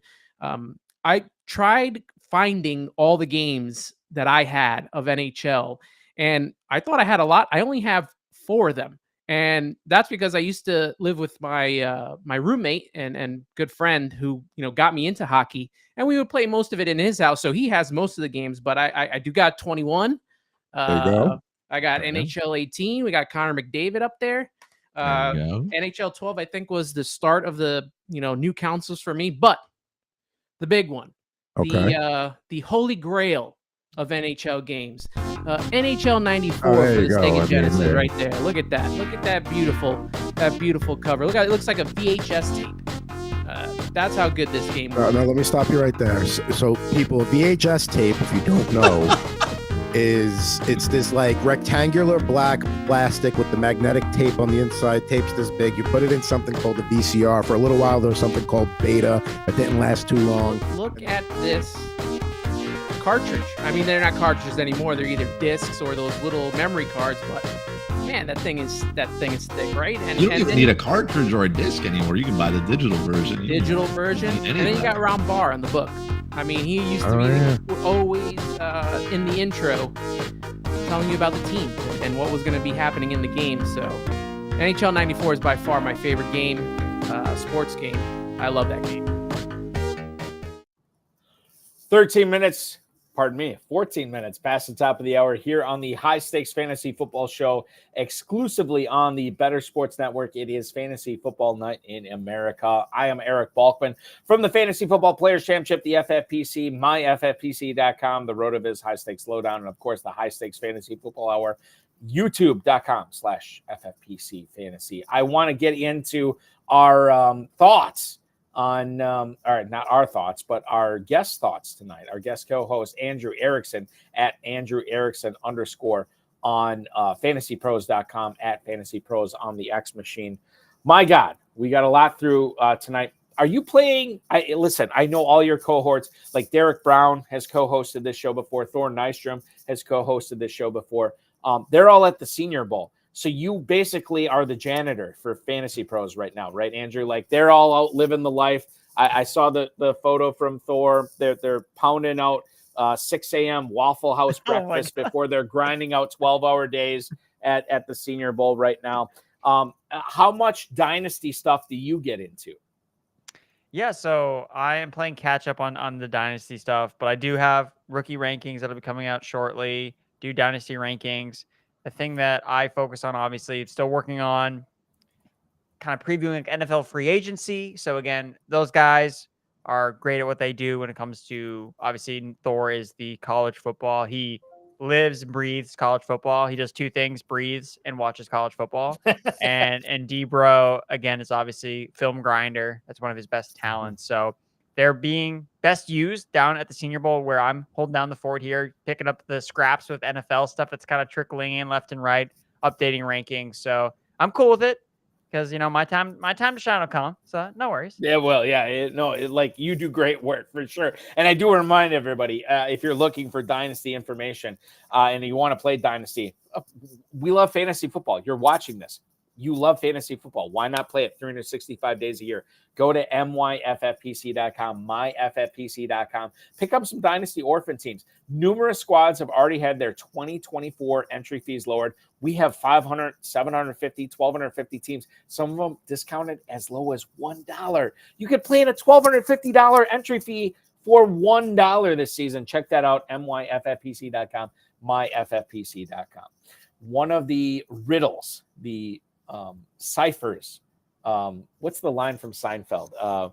Mysteries wrapped in a riddle, smothered in secret sauce, is trying to figure out not the rookies. I mean, that's a thing in and of itself, but these players that have already had experience in the NFL. How do we handle them for 2024 redrafts? How do we handle them for 2024 rookie free agent drafts? How do we handle them going forward in fantasy football? Let's kick things off with the Bears running backs. Now, Andrew, I in a lot of rookie drafts last year, end of the second, early third round, I was taking Roschon Johnson in a lot of leagues. Didn't really have any faith in him doing anything in 2023, but quite frankly, even if you draft a running back early in your rookie drafts, I think the following year is when you're expecting the spoils of those draft picks. So I look at Roschon Johnson from the standpoint, yeah, he's in a crowded backfield with Khalil Herbert. I don't know I should look it up, and I didn't, and I apologize. The contract situation with Deontay Foreman and the fact that they could draft another running back this year. But the fact that they drafted him last year and the fact that they gave him so much run at the end of this past season, and the same head coach, Matt Eberflus, is coming back. I know Shane Waldron is the new OC there. I kind of feel better about Roschon Johnson as a guy that, yeah, I'm not going to be able to start every week, but there's probably going to be 4 or 5 weeks where I can start him with confidence, and he's going to come through for me. How do you feel about the Bears running backs as we turn towards your analysis on the 2024 fantasy football forecast, which you can get at fantasypros.com? Check out Andrew Erickson's piece there. It is a novel, and it is a fantastic novel. We'll try to focus in on as many things as we can over the course of the last 42 minutes. Your thoughts on the Bears running backs to lead things off. Yeah, so with the Bears, so Deontay Foreman's a free agent. I can't imagine he's going to be back with this team. So he's going to end up on another team and end up leading that team in rushing yards by the time the season ends for like the 4th straight year. For some reason, teams don't like Deontay Foreman, even though he just produces pretty much everywhere he goes. But he's not going to be a Bear. So I think that whittling the backfield down to 2 running backs is key here, because there's a three-headed monster that we really was not productive. And I do think, yeah, Roschon should be the guy that's drafted first.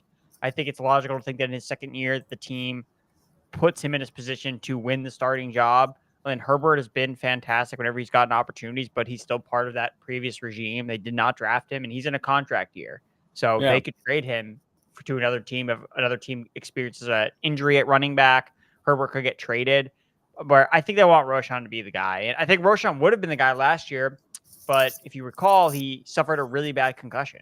So that he missed a lot of games. And I think that kind of stunted his rookie growth in year one. So he really never got to fully take on the role because he just was dealing with injuries. And then Foreman was playing well and Herbert was banged up. So it's like, it's really hard to parse between like the snaps, the touches all year long. But it's like, at the end of the day, Roschon was still involved a ton in the passing game, which we knew he was going to be based on what he did at Texas.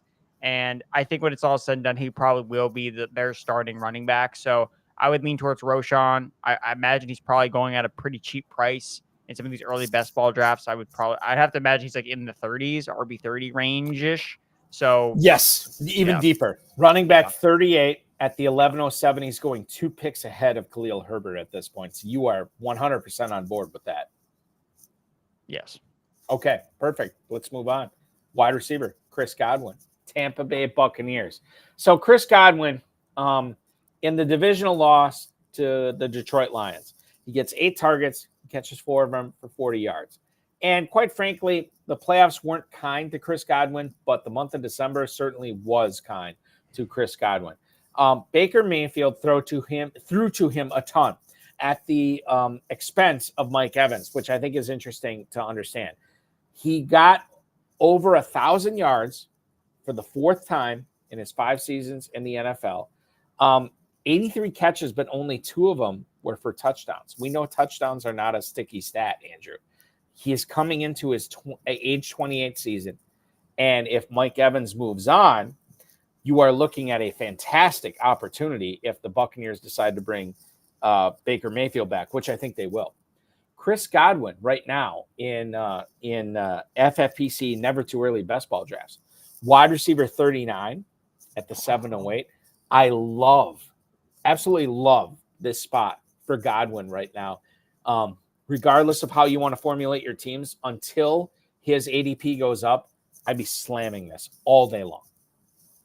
Yeah, I mean, I don't know if I can list 35 receivers that are better than Chris Godwin. I can't. I'm sorry. Like there's a point where it's like, dude, this price is just too good. I mean, he wasn't bad. I mean, again, it was the touchdowns. Like, he had the same amount of red zone targets as Mike Evans did, except Mike Evans scored 14 touchdowns and he scored 3, like, all together. So again, it's the touchdown variance that it's not sticky year over year. So when the rankings are totally reflected and heavily based on touchdown production, those are points in your drafts that you want to fade. Like, it's much more likely that if Evans were to come back, that they would split touchdowns more evenly, even if it's not Godwin getting 14 and Evans getting 3. But for it to repeat so lopsided is very, very unlikely to happen. So I love Chris Godwin. I always like Chris Godwin. I know he's a good player too. It's like, he was getting targets. He's productive. He's 28 years old. Yeah. Wide receiver 40. Like, I used to look at wide receiver 40 as like a fringe players, but you can get Chris Godwin. Like, who is he going around? Like, what are some of these names around? I was gonna set you up for this. So he is going ahead of Brian Thomas, who's a rookie, Romeo Doubs, Deontay Johnson, DeAndre Hopkins. He's going ahead of all those guys. Okay. But the guys he's going behind, Jackson Smith and Jigba, Rome Odunze from Washington, the rookie, Terry McLaurin, Jaden Reed, George Pickens, Jordan Addison. The list goes on and on. Chris Godwin as wide receiver 39. If you take anything from this show tonight, the fact that you can get him after 38 wide receivers are off the board on average, I think that's what you need to do here tonight. I didn't think we'd be having this conversation this early in his career, but Cooper Kupp seems to be usurped by Puka Nacua as the number 1 option for Matthew Stafford and the Los Angeles Rams. Now, there is a polarizing discussion out there, and I don't want to say it's loud. I think it's more so silent right now because everybody's team Nacua after your coworker Derek Brown and Thor Nystrom have been singing the praises of Puka Nacua, by the way, on this program too. So anybody who watched the show, They saw him was at in a- Senior Bowl. That's why They they're saw down him- there. They're trying to exactly, yeah. find the next Puka Nacua. Anybody who watched this show, the Senior Bowl last year, was on Puka Nacua for sure. Cooper Kupp, wide receiver 24 right now, Andrew. He is 404. He's going behind Devonta Smith, Marvin Harrison Jr., Tank Dell, Keenan Allen, Jalen Waddle. He's going ahead of DK Metcalf, T. Higgins, and Zay Flowers. All those players are basically going within about 15 picks of each other. So it's very, very close. Cooper Kupp, how do you feel about him going forward, knowing that Nacua seems to be the number one option in that Rams offense? And if you want to pay for the number 2 option, you got to give up an early 4th round pick to get Cooper Kupp as the wide receiver 24 off the board. Yeah, I think I'm good. I think I'm good on Cooper Kupp. Look, I mean, we saw this happen with Michael Thomas, right? We saw this magical season and then injuries. Mhm. And it's like, you don't get less injured when you get older. Like, this is the natural progression of a player that you have a unbelievable historic season and then you get hurt and you get hurt again. And what do you know? Like, you're never the same. Yeah. Again, we saw this with Michael Thomas and it seems like, oh, he was so good, but not now. I don't. Does Michael Thomas even get drafted anymore? Like it's just like he's just gone from our memories. And it's like 2021 seems like it was just like a long time ago now for Cooper Kupp. Seems like a distant memory when he was just melting faces in fantasy football. And now it's like he got outproduced by a 6th round rookie. Again, Puka Nacua was obviously amazing, not just a 6th round rookie, but I digress. I think all the signs point to him being a player that's like, if he's not going to get back to that type of production, then you're just kind of holding on that he just does okay. I don't think so. I think with some of these receivers, it's not really a steady decline. It's you fall off a cliff. And I think the cliff is pretty visible with Cooper Kupp. Right. I think that listen, I've said this for years. Fantasy football in the NFL, it's a young man's game. And if you want to roll with here's the weird thing about this. So and I bring this, I know the viewers of the show are going to be so sick of me talking about this. I have held on to Hines Ward for years and years and years after he was supposed to be done. And it worked out for me, right? To be the bag holder for Hines Ward. And eventually, he's going to fall. I'm probably doing the same thing with Travis Kelce in my leagues right now. There's something to be said for that. Cooper Kupp, I think, is interesting because if he somehow stands out in September where he has like 2 big games or something like that, all of a sudden I think that you can trade him, give up the best player in the deal and still come out ahead here, because I don't really have faith in Cooper Kupp for a number of reasons. His age, his injury history, and Puka Nacua. Like that strikes 1, 2, and 3 for me. And I think if you can get rid of him, again, not now, but if he has a couple of big games in September, you're looking at a pretty good return in your dynasty portfolio. That's my personal thought. Okay, who do we want to get into next? Dealer's choice. I'm going to pose this to you, Andrew. We can talk McLaurin, Olave, Jaden Reed, Devontae Smith, or Jackson Smith and Jigba. Pick one of those receivers. Let's do JSN. Let's talk about JSN. Second-year player. Okay, so he's a second-year player. We know Tyler Lockett is declining. We know DK Metcalf is still at the peak of his powers. We also know that I think it's 15 days, could be 16 days, that the Seahawks have to make a decision on whether to keep Geno Smith on the roster going forward, because it's a much more massive cap hit if they decide to release him after. I should know this. I don't. If they keep him past February 16th. And Seattle could draft a quarterback, or they could trade for a quarterback. So there's a lot of options here for the Seahawks. Let's talk about Smith and Jigba. Right now, if you look at the FFPC, never too early, best ball tournament ADP, he's wide receiver 38, ironically going one spot ahead of Chris Godwin, who we just talked about, at the 703. Jackson Smith and Jigba. I remain bullish on him. I think he's in a good spot here. How do you feel about him? I like JSN. Look, I think that the bigger question mark, not necessarily about Geno. I think the Seahawks got to keep Geno. I don't think they're in liberty to be like, oh, well, we don't want this guy. It's like, well, then who's your quarterback going to be? So I don't think that's the scenario that their new head coach wants to run into, especially a defensive-minded guy. I think he wants to try to keep cohesiveness on the offensive side of the ball. I mean, the last thing you want to do as a head coach is come and be like, okay, who's our quarterback? like I really feel like that's not a good way to run an organization, just my opinion. So I think Geno comes back. I think Tyler Lockett is more the interesting name, maybe as a trade candidate or someone that they potentially cut to save money. So I think that in itself is a window where things open up for Jackson Smith and Jigba to take a bigger leap into year 2. Look, he was still really efficient even as a rookie. Look, he was good after the catch, kind of flashing that underneath ability where DK Metcalf and Lockett are working more on the outside. And we can't forget, like, this guy entered the year with like a broken wrist. Remember? Right. Like he was banged up early on. We knew it was going to be an uphill battle getting targets between Lockett and Metcalf. And I think we just kind of got the poor range of outcomes when it came to JSN. Like Lockett and Metcalf basically played all the games. Like he never had an opportunity. But I will say, like, he did have flashes here and there. And I know that some will point to him not having any technical spike weeks of production. But we all remember that Dallas game where he caught a touchdown, but they called him out of bounds. He scored the touchdown in the game, and it would have given him a 20-point game.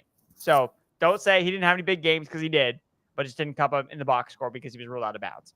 So I think that he's an interesting player to buy on. You could look at this offense changing philosophically, getting rid of the tight ends, Noah Fant, Will Dissly, Colby Parkinson. 2 of those guys are free agents. So for really opening up these 2 receiver sets, especially if JSN is that number 2 guy, we've seen guys thrive alongside DK Metcalf. Tyler Lockett for years. Yeah. And if you remember, Tyler Lockett was a guy that flashed his rookie year, but it really took a little bit of time for him to start gelling as a younger player in this offense. So I like JSN a lot. I think it's a good price for him. I think that the thing to keep in mind, again, I always bring this up all the time. When you're talking about rookies in dynasty rookie drafts, like, yeah, that's important. You want to get the right ones. But I think expecting stuff in their rookie year is a little bit like, if you get it with like Laporta and Kincaid, that's fantastic. But I don't think you can always expect it. And I think that when you look forward to next year and the second year, I think that there's something to like a lot there. So we'll see what happens with Jackson Smith and Jigba. But as a guy who drafted him in a lot of leagues, I'm very bullish on him, and we'll see if he can come through in 2024. Bill Hollywood hanging out in the YouTube chat right now. He wants to know, and we'll frame this from a redraft standpoint here. Jackson Smith and Jigba, wide receiver 38 at the 703 right now, and we'll talk about Zay Flowers in the next segment. Or Zay Flowers. Which one do you stand on at this point here? Which one's the better draft value? Zay Flowers, wide receiver 27 at the 501. Andrew, who would you rather have? I'm going to go with Zay Flowers in that one. JSN ADP is right where I kind of have him ranked, so I have him wide receiver 37, but I'm much higher on Flowers than the drafters are. I have him at wide receiver 21 versus 27, where you said he's being drafted. So, yeah, I mean, look, Zay Flowers, man, like, he was consistently putting up a high target share all season long alongside even Mark Andrews. We saw his production spike when Andrews missed time, and that matters. Like, it matters when guys step up, because they should. Again, it's them meeting expectations that, okay, if this guy goes down, your production should spike, and it did. So I like that about Zay Flowers. I think that he's just an explosive player, and I go back to my initial kind of when I scouted him, like, he reminded me so much of like Antonio Brown, like the way that the way that he's able to make plays after the catch. And again, he was their offense in their game against the Chiefs. Like, he was the only thing that was working, and unfortunately it didn't work out for him just because of the mistakes that he was also making. But in terms of moving the ball offensively, it was Zay Flowers. They didn't even throw the ball to any other wide receivers on that team. It was the Zay Flowers show. So I think that he can take over this offense entirely. Another year in the Todd Monken system. I'm not fading this Ravens offense whatsoever. Like, I think this passing game still has room to grow. We don't know what they're going to do with their backfield. It seems like no one ever knows what they're going to do in their backfield, but I do know one thing. I want to be in on the Jackson Flowers connection in 2024. I think so too. And listen, it's really difficult for me because I have so much JSN and so much Zay Flowers in my dynasty leagues. I can't say, it's like it's a Sophie's choice. I can't tell you which one I'd rather kill. I can't do it. Not kill, but let to be killed. The last thing I want to bring up here, Darren Waller.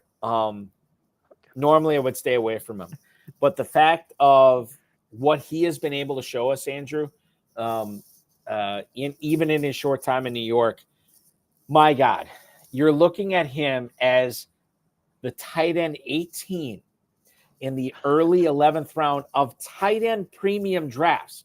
Okay, like you don't even really have to draft him as a starter anymore. You can draft him as a backup. To me, I'm a sucker for it. I'm going to do it, but I'm a weak man, right? So I'm going to draft Darren Waller as my backup tight end. Are you going to draft Darren Waller as a backup tight end in a tight end premium league, given the fact that you can get him for an 11th round pick, early 11th round, after 17 tight ends are off the board? This is painful for you. I understand. We're going to have to open up the wound here. Go ahead.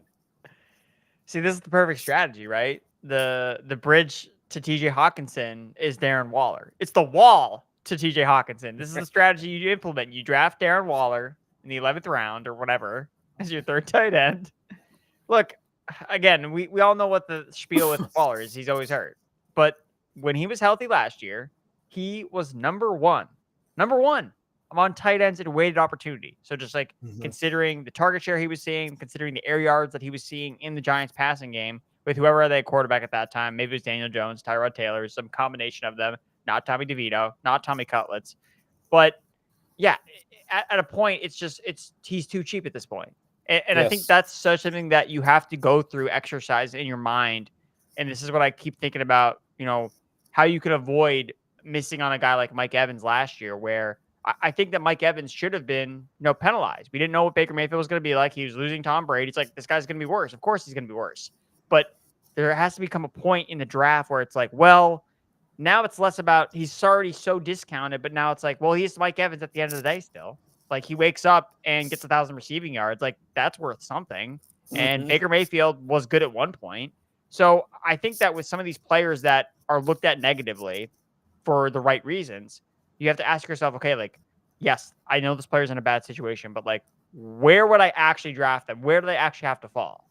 And be real with yourself. And tight end 18 for me, I can be real with myself and say, you know what? I can take Darren Waller as tight end 18. For context's sake, in the FFPC Never Too Early Best Ball Tournament, which you can register for now at myffpc.com, these are some of the tight ends going ahead of Darren Waller. You're looking at Michael Mayer, Luke Musgrave, Dalton Schultz, Cole Kmet, Dallas Goedert, who, quite frankly, I think is going too low, Jake Ferguson, Kyle Pitts, and TJ Hawkinson, who has a non-zero chance of not playing this year. I know we talked about the positives about him this year at the top of the show, but the fact is, if he's slow to recover, if the Vikings are sucking, he may not play this year. Not saying that's likely. I'm just saying there's a non-zero chance of it. These are all players that are going ahead of Waller. You can get Waller in the early 11th. To my knowledge, after he broke onto the scene, this is the lowest he's ever gone. If you take one thing away from the show tonight, don't let it be Darren Waller in the early 11th as a target. But understand that if there's two things you take away from the show tonight, that's where he's going in the FFPC Never Too Early Best Ball Tournament. We have much more takeaways from the show tonight. We've only scraped the surface on the fantasy football forecast posted on fantasypros.com. Andrew Erickson is the author of that, at Andrew Erickson _ on the X machine. Andrew Erickson, one of the scribes for fantasypros.com, fantasy football analyst there. Let's talk about the AFC when we come back. I want to get into Breece Hall. I want to get into the Chargers running back situation. That might be a short conversation.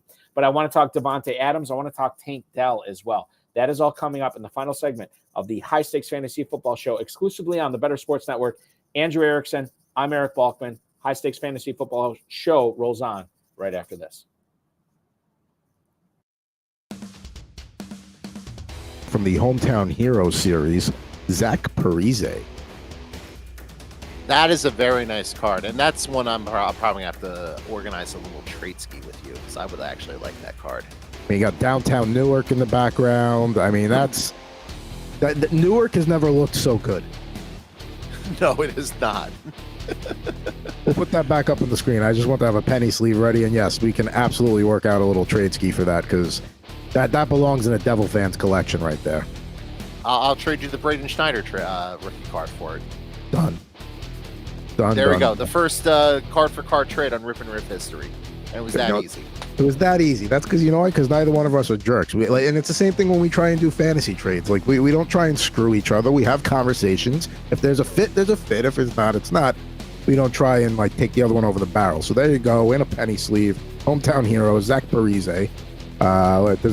He was among the league's most productive goal scorers in 06-07 and followed up with a terrific regular season with an even more impressive postseason. And then they talk about what he did in the first round series against Tampa Bay that year. So that's off to the side for you. That's true. And, if this is it for his career, he had a hell of a career. He did. Hopefully he comes back one more year with the Islanders, but if he doesn't, hell of a run.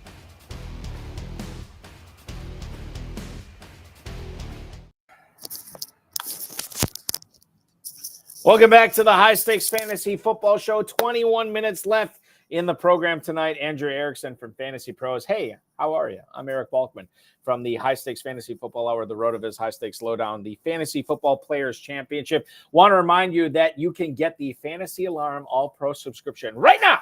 Unlock all content for all sports, including annual draft guides, one-on-one expert access in Discord. You can sync your league to get analyzed matchups in your league and trends going forward in your league's lineup generator will be integrated with Fanjections as well. You'll get daily rankings, weekly rankings, the value vault position coaches, waiver wire, ownership percentages, projection stats and tools, build better lineups guaranteed. Get access to everything Fantasy Alarm offers all year. Use promo code LOCK at fantasyalarm.com/lock. That is LOCK, fantasyalarm.com/lock. Oftentimes, Andrew, I bring I bring analysts onto the show, and they are kind of in hibernation mode. And I looked at what you're putting out at Andrew Erickson _ at fantasypros.com. My God, there's no off season for you. You just keep churning out the content. Yeah, because I don't watch other sports really. I don't really do much else except football. That is my one true love. Don't tell my fiance. Don't tell her that. But my one true love is obviously football. But yeah, I mean, we try to stay ahead of the game, when it comes to 2024 early rankings. And I think that it kind of helps me set the foundation for the rest of the offseason. It's like you set the rankings like very loosely because, again, things are going to change all over the place.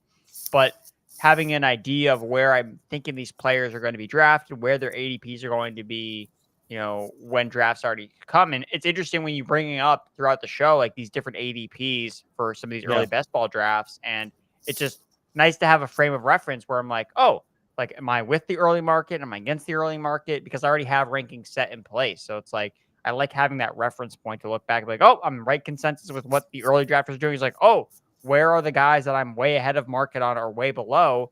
Am I missing something or are they missing something? So I think it's a really productive way to approach the offseason.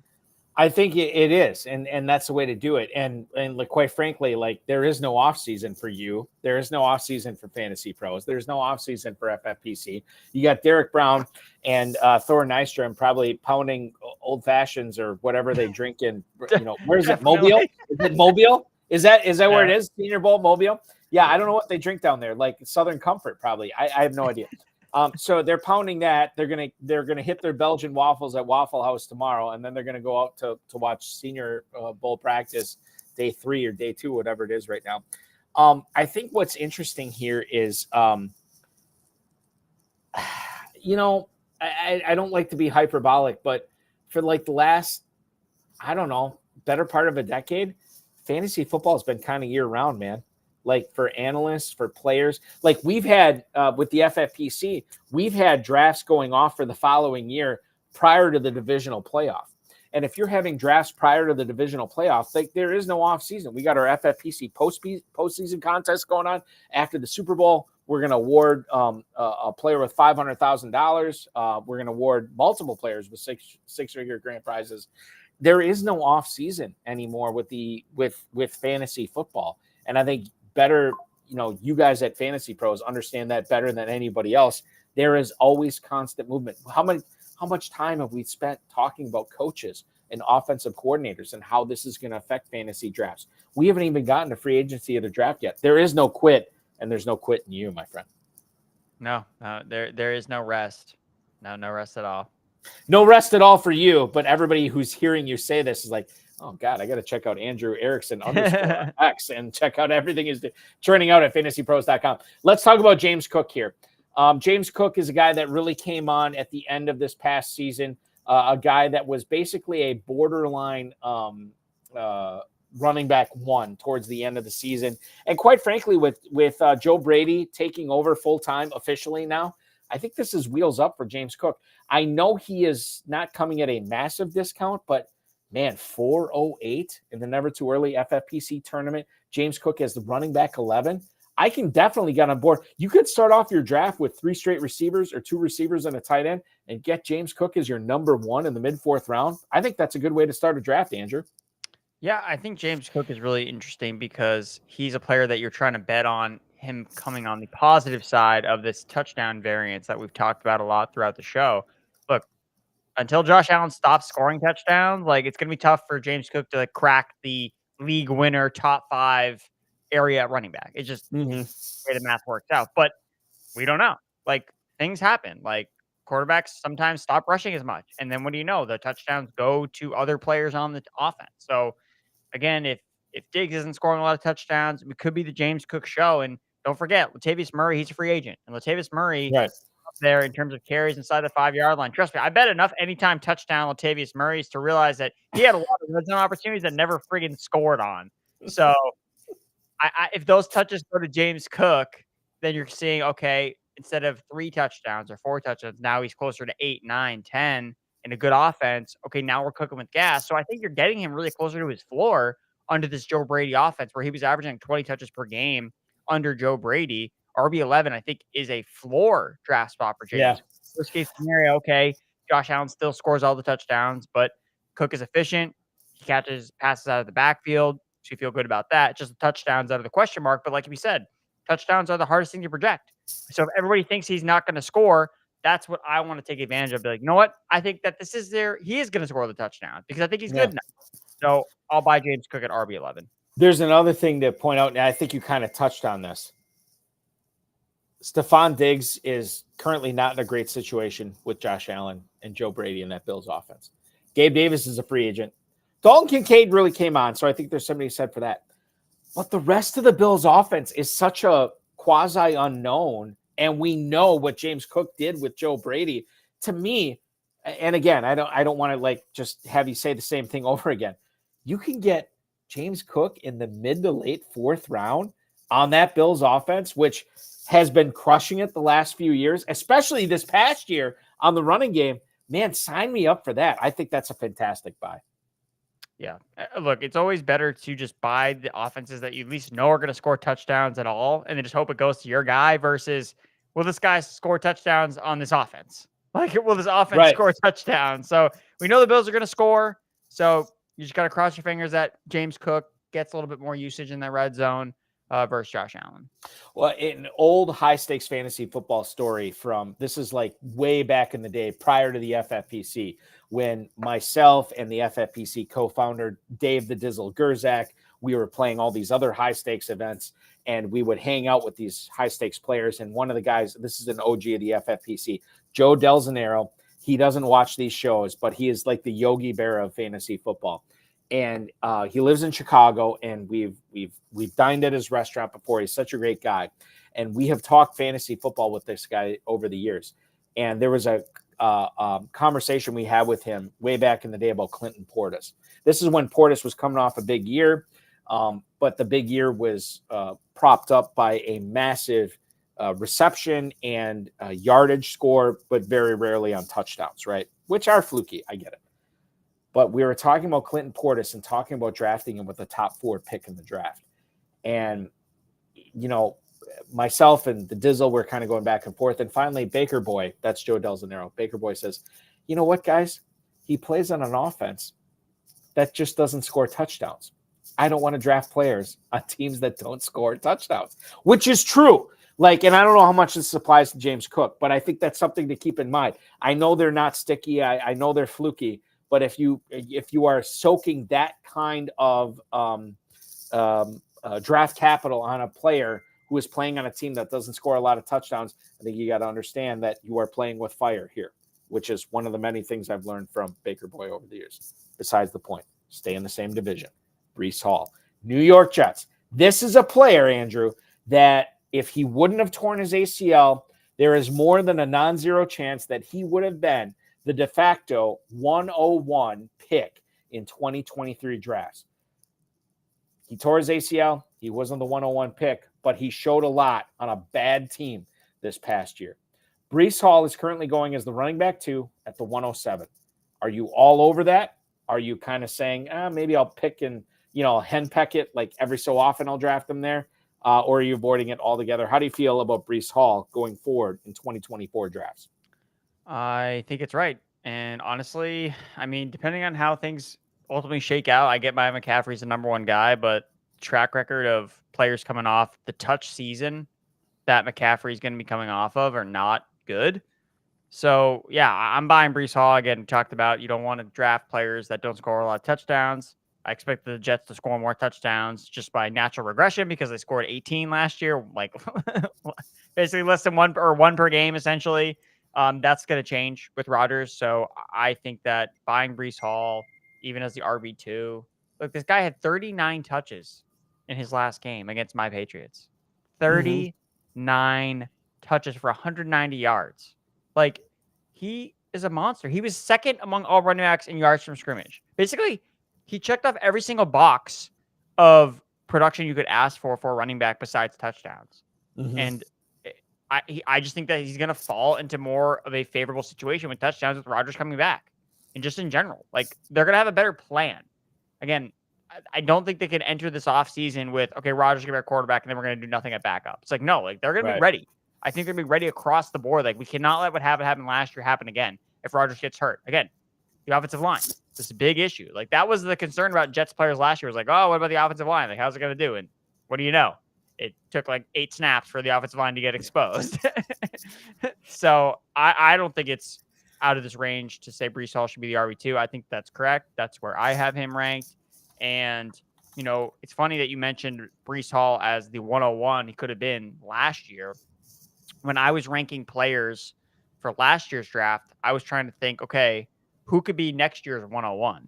That was not named Christian McCaffrey or one of these receivers. And the two guys that were always, to me, that could be the next 101 would have been Bijan and Breece Hall. Those have been the top two guys. Yeah. So I think that it's right with Breece Hall. A healthy Breece Hall, I think he should be up here. And I think if things shake out in a certain way with the Jets offense, it would not surprise me if he finishes the first running back overall. What about, and this is the concern I had with Breece Hall. Trevor Siemian checked down to him so much those last few weeks, and we always remember we have recency bias. He checked down so much to Breece Hall at the end of the season, and Breece Hall's fantasy production was obviously heightened in full PPR leagues by catching all those passes, 12 catches, 14 catches, what have you. Aaron Rodgers is not going to do that this coming year. Are you of the belief that the fact that Rodgers will not check down as much as Siemian did being at least met or superseded by the fact that Rodgers is a much better quarterback and the Jets offense is going to be that much better, that Breece Hall, regardless of the checkdowns, should be that high in drafts because he's still going to find ways to score fantasy points? Yeah, I'm not too worried about because I think that the efficiency is going to be such a major boost for Breece Hall. I mean, when you look at his rushing last year, he was horrible. He was second to last among all running backs in rushing success rate, and yet he still finished with the second most yards from scrimmage. Like, I think that, yes, any volume that he loses in receptions and targets, sure, but it's not like we've seen Rodgers not rely on a running back, Aaron Jones. Aaron Jones had plenty of top 5 seasons because he scored a bunch of touchdowns. Maybe didn't see league-leading reception totals, but who else are they throwing the ball to in New York anyway? You got Garrett Wilson? Are they going to throw the ball to Allen Lazard this year? I don't know. So I think we should be buying Breece Hall. And I think that maybe this is where you talk about, who are we going to draft number 1 overall in 2025? I think it's going to be Breece Hall. Yeah, no, I think you're right. And by the way, I'm totally down for that. We got to go rapid fire on these last few topics. There's so much I want to hit on. Joe Mixon, let's talk about him briefly. Running back 21 at the 6'12", This is in the Aaron Jones, Tony Pollard, James Conner, David Montgomery territory, Andrew. If you're drafting right now, how do you handle Mixon? Because I think that he could be a massive win. He could be a significant loss at the end of the 6th round if he does move on and he's on the team other than the Bengals in 2024. Yeah, he's tough because I don't know what his outlook is going to be. Like, he's a really big salary cap hit. They have it out in his contract, so he may not be back on the Bengals next year. They like what they saw with Chase Brown or some of these other guys. So I think that RB2 price tag is probably fair for him, given his range of outcomes. If he comes back, if he ends up on a new team, but he's an older running back, so you don't think that he can do a lot. Like, he's very situation based, like, which is the issue. So he could tank. So I still think that, again, if you're trying to come in first place, what if he ends up on Dallas? He's Dallas' starting running back. Like, that's a good point. That's the sweet spot for any of these free agent running backs. Like, even if it's Tony Pollard coming back to Dallas, because he's a free agent too. Like, we talked about Derrick Henry earlier. Derrick Henry's on the Dallas Cowboys. Oh my God. Like, he's going to score touchdowns. So, like, that's going to happen. So I think that it's good to sprinkle if you're doing volume drafting, to sprinkle in, because you're going to get some closing line value with Mixon potentially. But at the same time, like, he could end up going the Leonard Fournette, Dalvin Cook route where you just fade into oblivion. Like, that happens. And maybe that's more of a guy we're going to talk about next with Austin Eckler as a player that's like, he's probably more of the next Dalvin Cook potentially. Okay, so that's a good point. Is Eckler is running back 24 right now, 7-11. To me, I'm staying with, there's no reason to draft him there. Chargers running back for 2024, not on the roster right now, right? Yeah, it's good because it's gonna be Blake Corum. Oh yeah, for Michigan, yeah.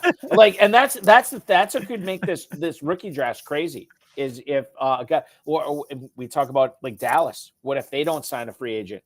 And what if they let Pollard go? And what if they get somebody? Tennessee, what if they soak a high running back pick and Tyjae Spears is in the same role this coming year? Something that's interesting just kind of popped in my head. Tony Pollard, right? Really disappointing year in Dallas. What if Tony Pollard reunites with Kellen Moore in Philadelphia? Oh, and Swift moves on. My God, we cannot bring this stuff up 2 minutes before we got to go off air. That is fantastic. Okay, let's talk about one last thing. I think that's all we have time for. Tank Dell versus Nico Collins in 2024 drafts. Nico Collins, wide receiver 12 at the 211. Tank Dell, wide receiver 21 at the 402. I know there's a disparity about round and a half between those two. Which one is more likely to end up on your team in 2024, Andrew? Tank Dell, 100%. 100%. Because of the draft value, or because he's going to have a better season than Collins? I mean, I think the value is clearly with Tank Dell, and I think Nico Collins is just, look, I'm afraid that it's a one-year wonder type of thing where, I mean, he's been quiet for 2 years and then just suddenly blows up. I get CJ Stroud was a big part of that, but when they played together 8 games, their fantasy points per game was the same, like exactly the same. Like, and when you just look at a lot of Collins, like advanced metrics, it's like the dude just ripped off a lot of yards after the catch plays, like a ton of them. And it's just, it reminds me a lot of Deebo Samuel, where some of that stuff is going to regress. Like Deebo Samuel, that year that we all said everyone to fade him, it's because he scored a bunch of like 70-yard touchdowns. Yeah. And I think that's what Nico Collins did a lot of this past year. I want to go 4 hours with you. We can't. It's the constraints that we have. I don't want to take up your time. Andrew Erickson, at Andrew Erickson _ on the X, fantasypros.com. Where else can we consume your content? Yeah, fantasypros.com. You can find all my fantasy rankings there. And then for the betting side of things, I'm also on bettingpros.com. Betting Pros has an app. You can follow all my picks there for the Super Bowl, for futures, for NFL draft props. It's going to be a ton of fun. So go check me out there as well, bettingpros.com and fantasypros.com. Andrew, I can't thank you enough for hopping aboard tonight. I've been entertained. I have been educated. I love it. We'll be back on this show next Thursday at 7 p.m. Eastern Time. MyFFPC.com for Dynasty Orphans. MyFFPC.com for both the Never Too Early Best Ball tournaments we have going on. Numerous squads in the Dynasty Orphans have been lowered, some as low as $1. Check them out. MyFFPC.com. The Best of the Better Sports Network is up next. Thanks to Tyler Soto. Thanks to Andrew Erickson. I'm Eric Balkman. We'll see you next week.